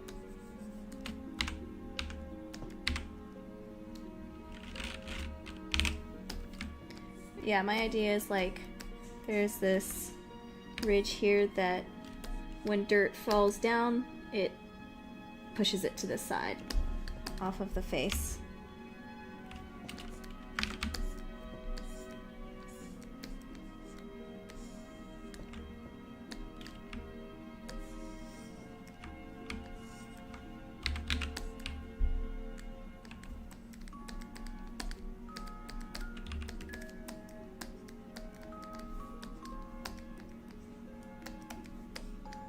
That sort of merges into the horns.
And also, again, this is an original cow mouth. I'm going to be altering it to fit the picture better. In the picture, I almost have them with almost a little bit of a beak at the edge of their mouth. That way they can more easily, again, like pick through the stone and scrape away at the rock to eat the food.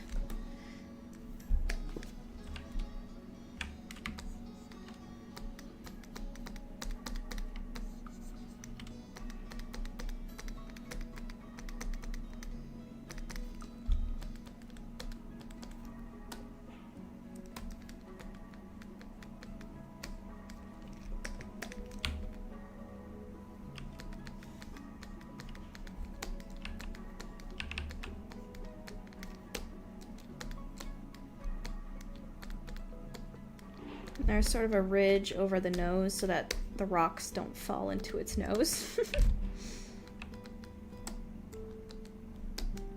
while it's digging. Though there's probably some kind of, there's some kind of muscle in there that closes up the nostrils when it's digging.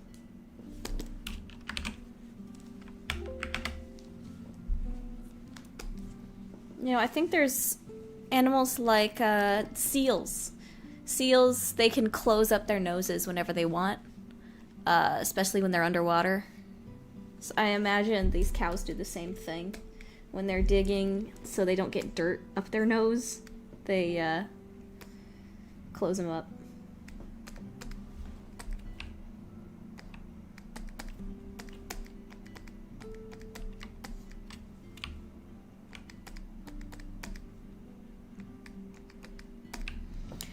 Taylor, I can't really answer that. It really just depends on the character.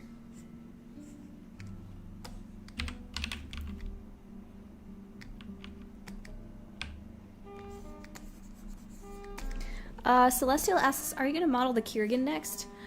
Maybe. I feel like I might do a little bit more altering on the Kiergan. Or I might also want to design what the saddle on it would look like first before I start. But I was thinking of modeling the Kiergan today. And there's also the bird. I need to finish the crow. I need to work more on the crow. But I thought it would be more chill to start on the cow today.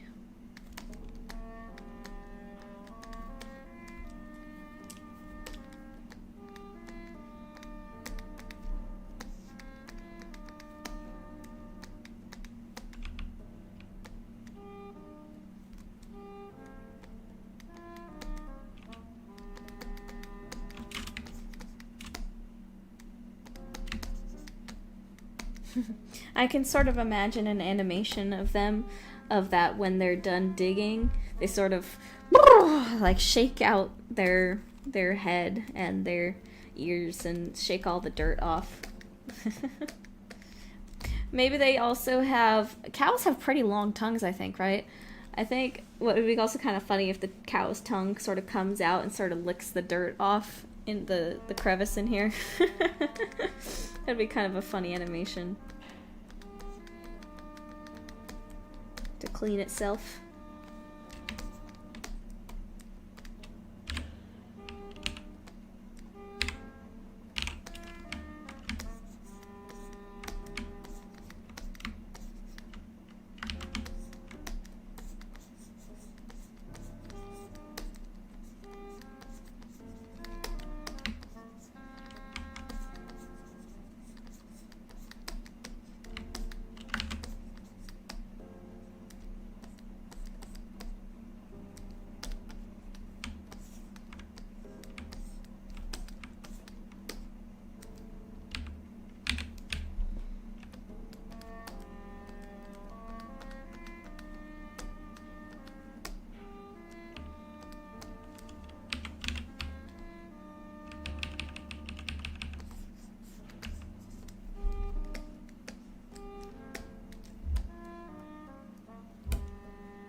Model in some eyelids.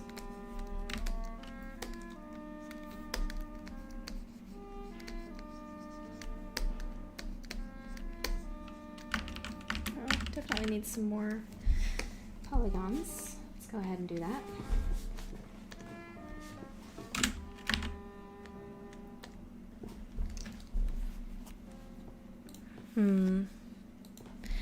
Okay. I'm gonna shoot some new music.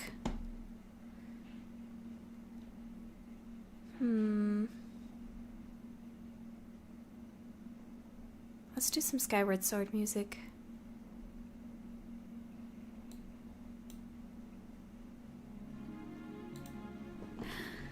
Skyward Sword music.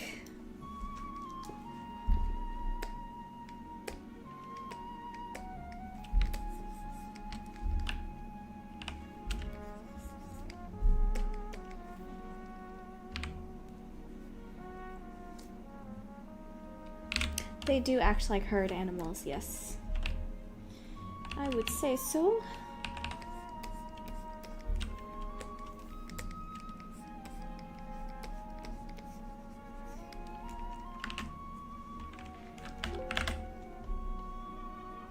See you, Oscar. Thank you again for joining us today.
Oh yes, they have very hard teeth. Maybe even diamond teeth.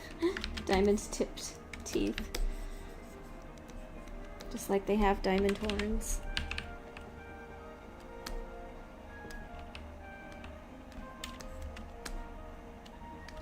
But again, this kind of stuff is what makes this planet in a little bit of a precarious position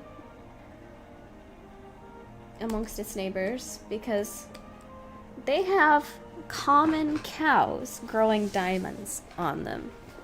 You know, what planet would kill for that?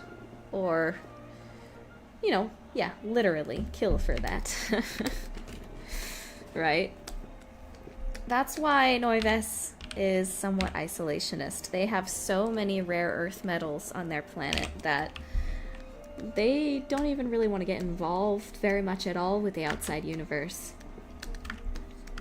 because they've already been burned by it. Not to say that visitors are disallowed from visiting or that immigration is impossible, but it's tough. It's very tough. They try to be as isolationist as they can because of outsiders that might want to take advantage of their resources and their literal blood being filled with liquid gold and silver and bronze. Oof. I'm interested in figuring out sort of the history of their world. Yeah, I guess Wakanda would be a good example, a good comparison. I hadn't even thought about that.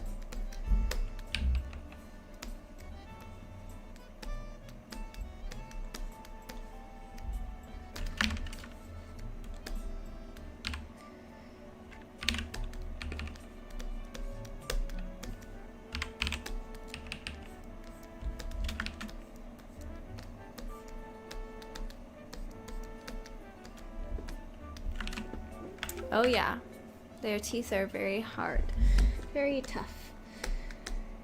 I'm almost wondering if it'd be kind of fun if these cows had teeth somewhat like sharks, where they have different rows of teeth that replace each other when one row has sort of been too damaged.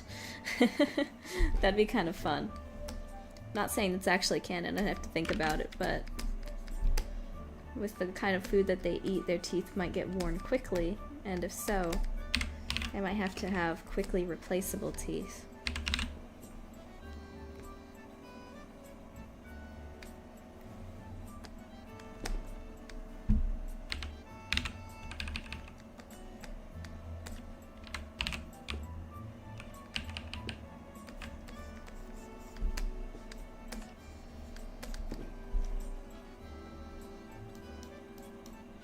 You think it's just a cow, and then you look inside its mouth and you see rows of diamond-shaped sharp teeth. Ah! I think it's kind of funny that out of all the animals in the world that I've made alien creatures out of for my games, I've done cows twice. I've done cats twice, which makes sense because they're cats, and those are going to be common pets on a lot of these worlds. But I've done cats twice, and I've done cows twice. And I'm not even, like, huge into cows or anything.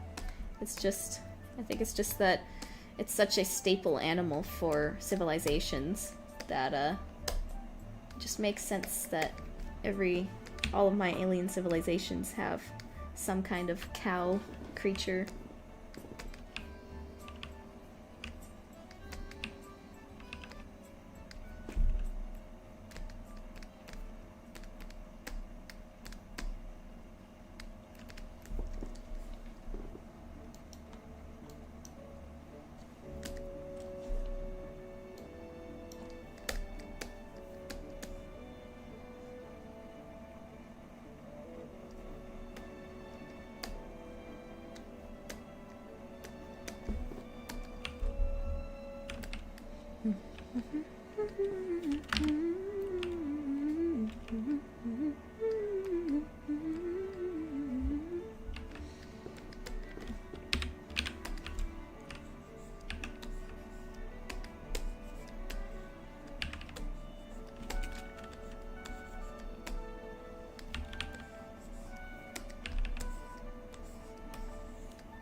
Yeah, the cow from the 70s planet. That's the one I did before.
Having a bear creature would be pretty cool, yeah.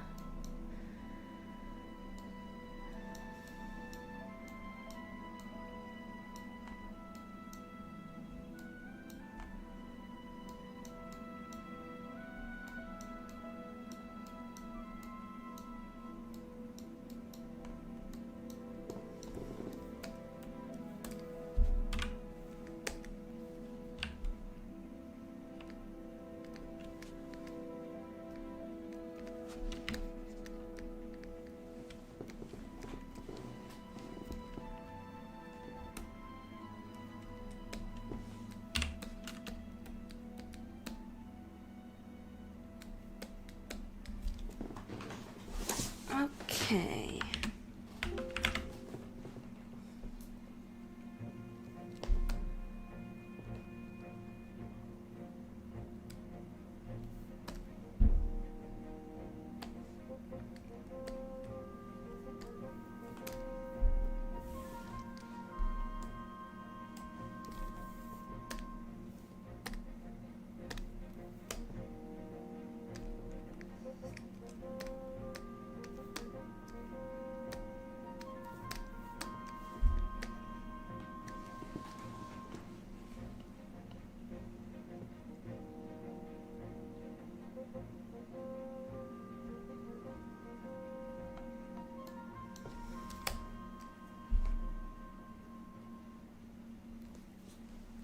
Okay.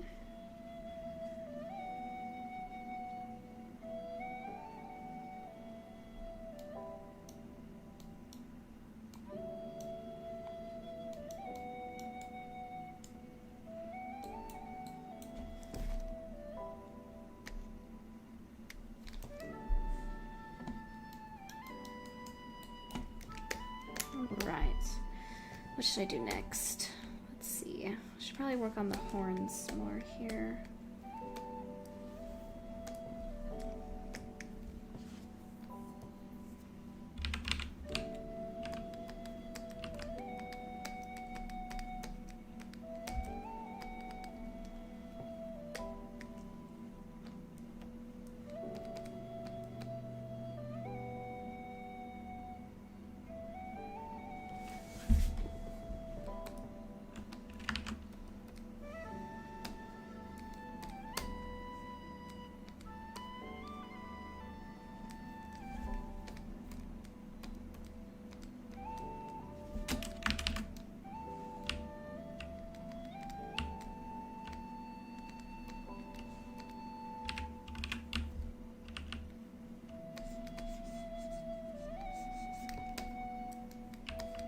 Thank you, Enchanted BB Fly.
Oh, the newest Genshin quest was so fun. Yeah, I loved it a lot. Really enjoyed it.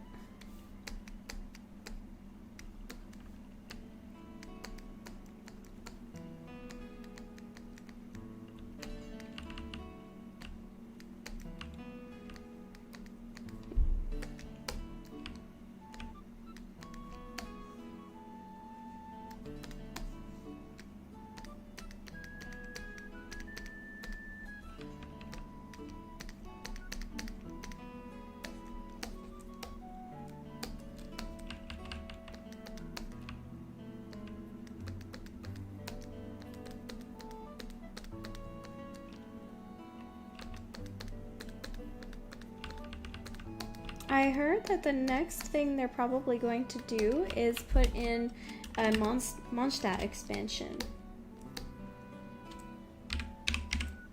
Specifically the port, the Dorman port, which is north of Mondstadt City.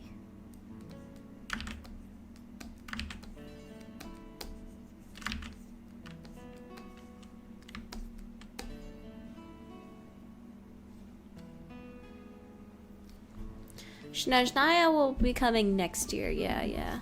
Oh, I'm so excited. Oh, well, sorry, not next year, but like late this year. In the meantime, Dorman Port, woohoo!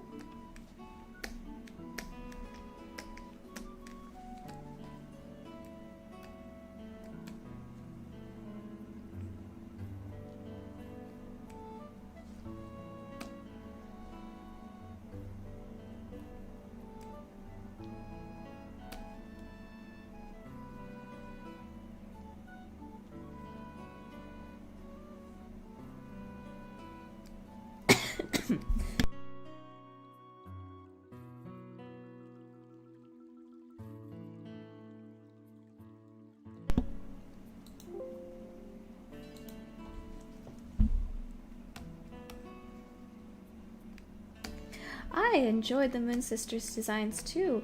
I just thought it was super cool that they got designs. They got full models and everything. That was awesome. Genshin has been finally getting better about giving their non-playable characters actual designs that are interesting and cool and not just NPC slop.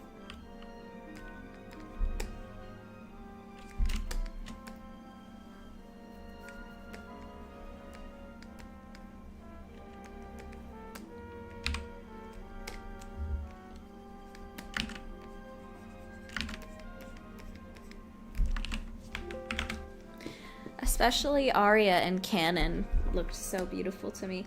You know what was so funny though is that they're basically Celestia, Luna, and Cadence. If you think about it, their three designs literally just Celestia, Luna, Cadence, and then Columbina is Twilight.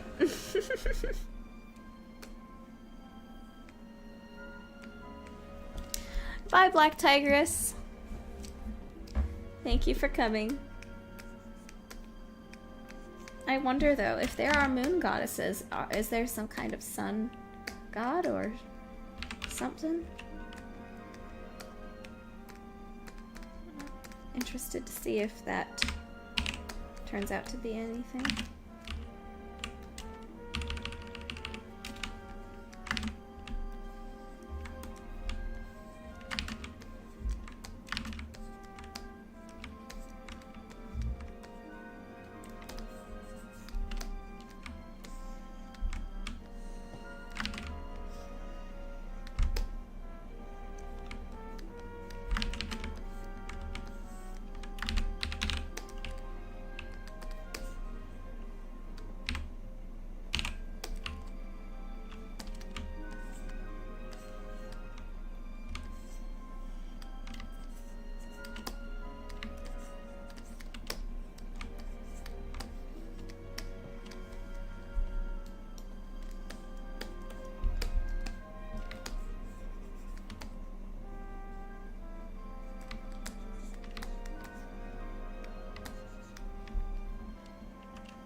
Oh, I'm certain they ice skate on this planet. In fact, it's probably very common, to the point that pretty much everybody knows how to do it.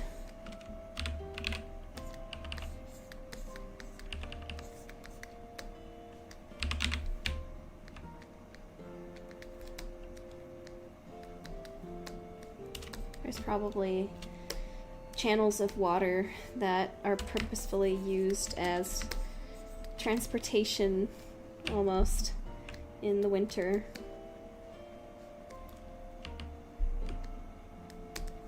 Like, imagine a bunch of canals going through a village, and then when those canals freeze over, people use them almost like roadways, skating around.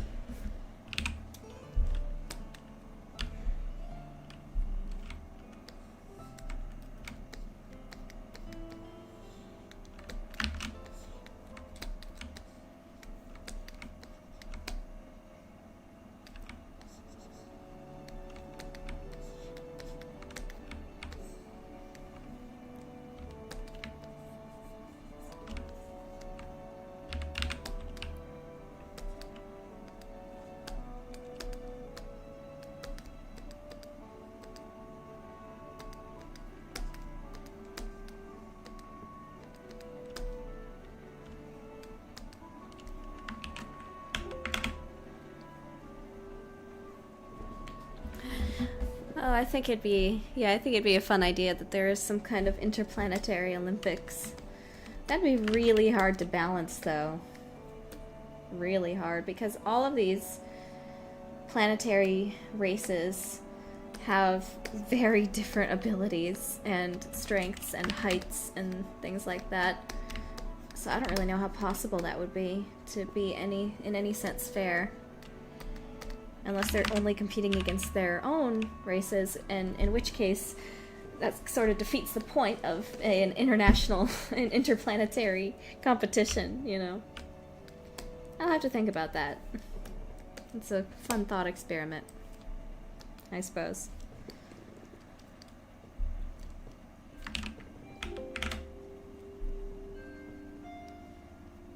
Like, the dragon people would basically ruin everybody else on any strength competition.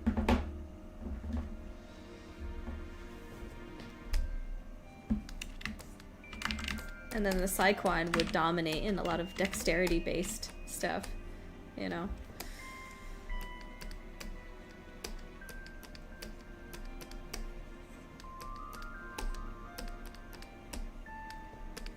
That also brings into the question, though, how would you do an Olympics-style thing in, like, D&D sort of world?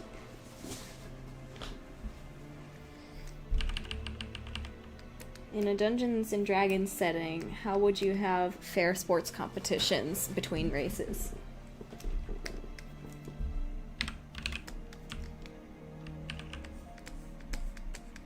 I mean, as it is, we already have to break men and women into different categories, and we're the same species.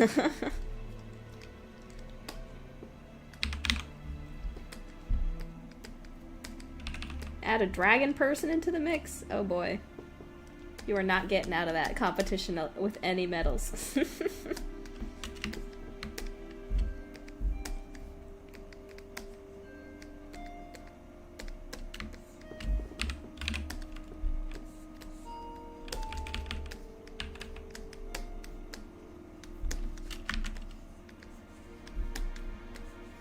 To mention, in Earth of my setting, a lot of Earth citizens are cyborgs because of a mysterious plague that swept the planet years ago and was almost like, goodness, what was that disease called that sort of rots away your fingers and your toes? Jesus cured a lot of people from it in the Bible. What was it called again?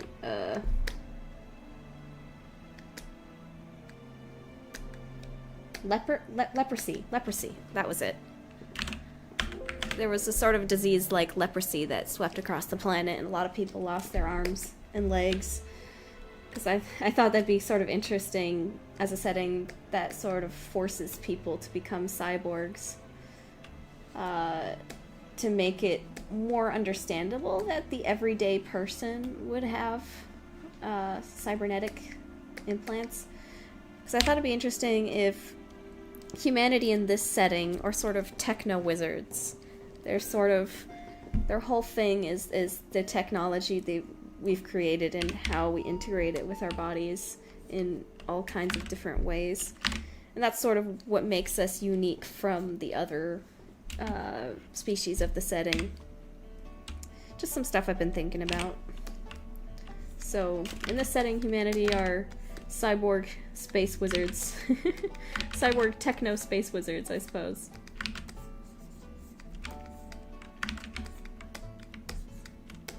Explorers, adventurers. The indomitable human spirit. We will never give up, never surrender. Technomancers, yeah.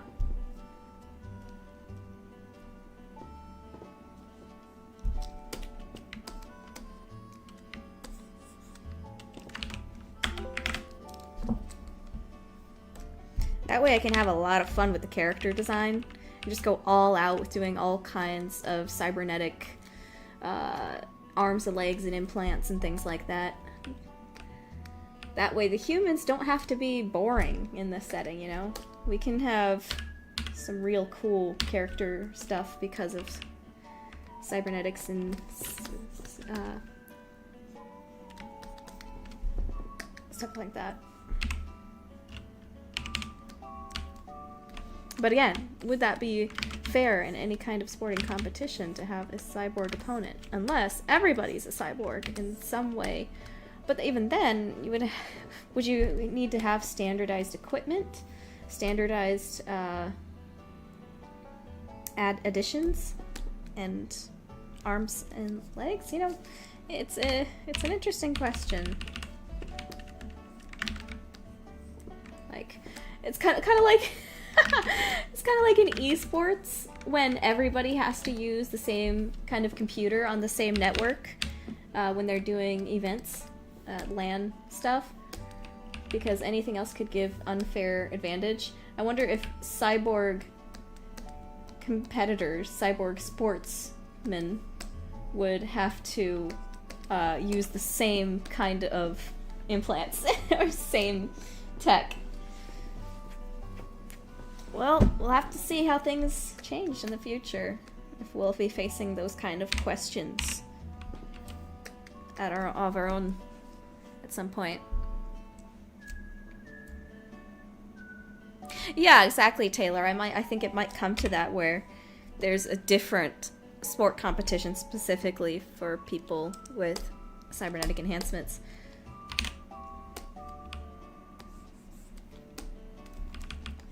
Sort of like how we have the Paralympics today, where the Paralympics is for, you know, a very specific set of people. Then there might also be like a Cyber Olympics or something.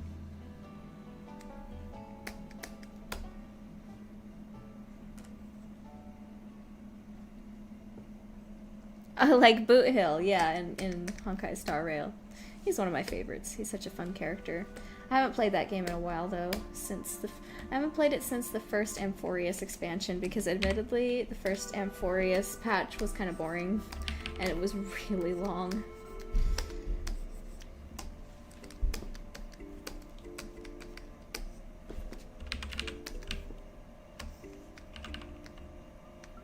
Just kind of exhausting to get through, and I have to take breaks from HSR in general because the turn-based combat in that game kind of frustrates me. It gets boring to me, and also I hate having to see the same ultimate animations over and over and over and over, and animations basically taking up like 50% of the actual gameplay of me just sitting there not really doing anything.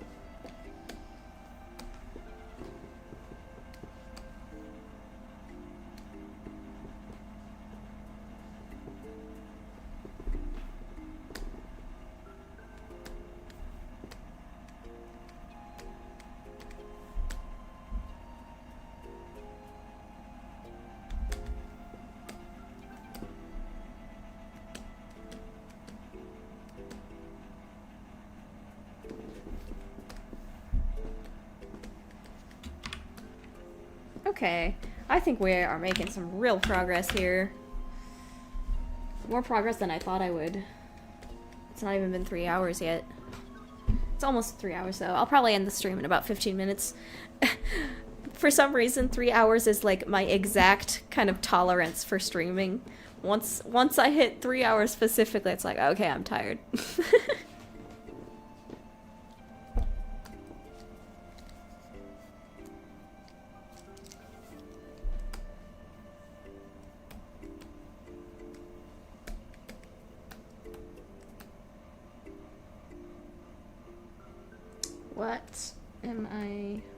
What should I do next?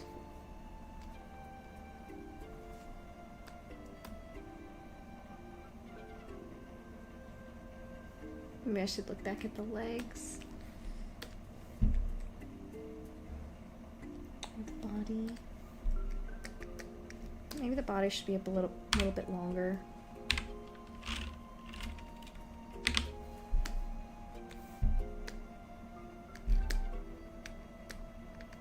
A little bit longer.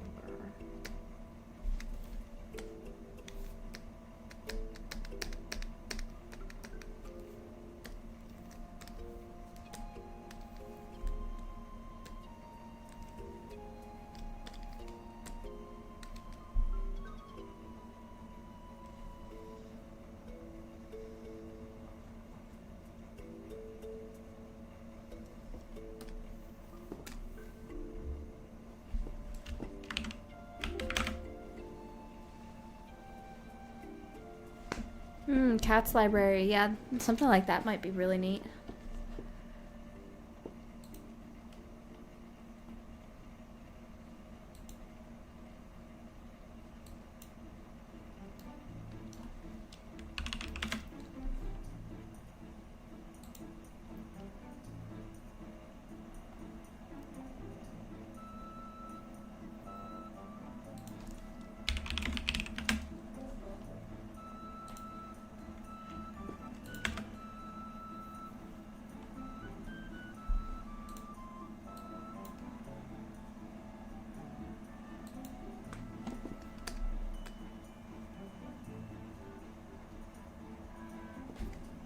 I think we're gonna be figuring out their feet situation more off stream, because that might take some time for me to just have to sit there and think a bit.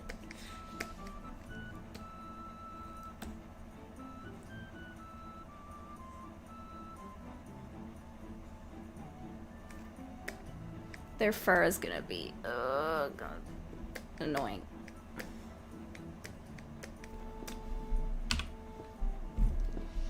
Let me look back at the legs on this beast.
Hello, Multifandom Studios, and hello, Seaman Ram. Welcome in, and thank you very much.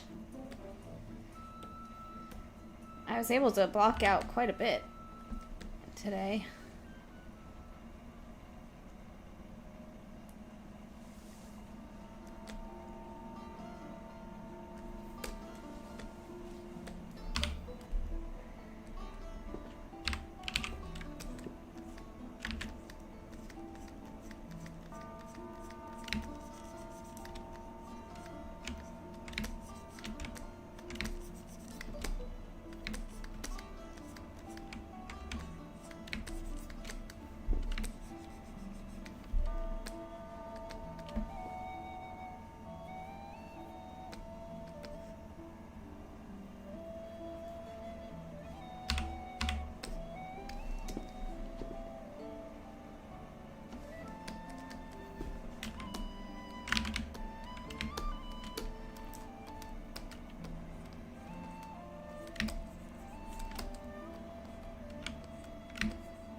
Yeah, Skyward Sword music.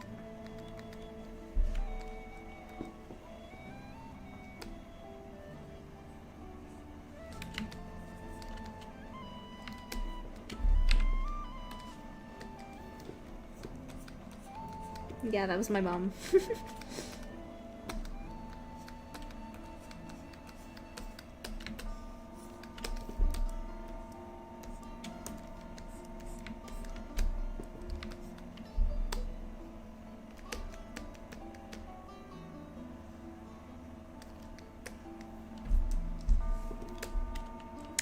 I really need to see what a cow looks like from the front. Like its full body. I guess that's kind of a good reference picture, but I definitely need more bulk here.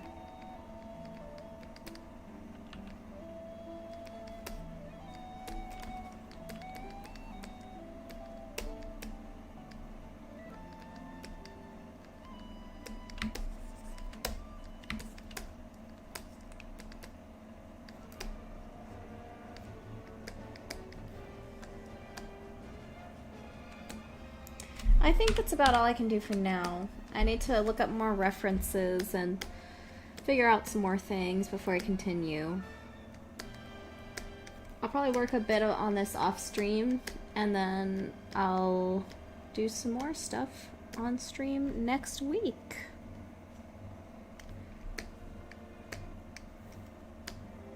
Well, that's all for now. I'm gonna head down to eat something and play some more Ratchet and Clank tonight. Well, thank you everybody for joining the stream today. That was quite fun, and we got a lot done. A lot done.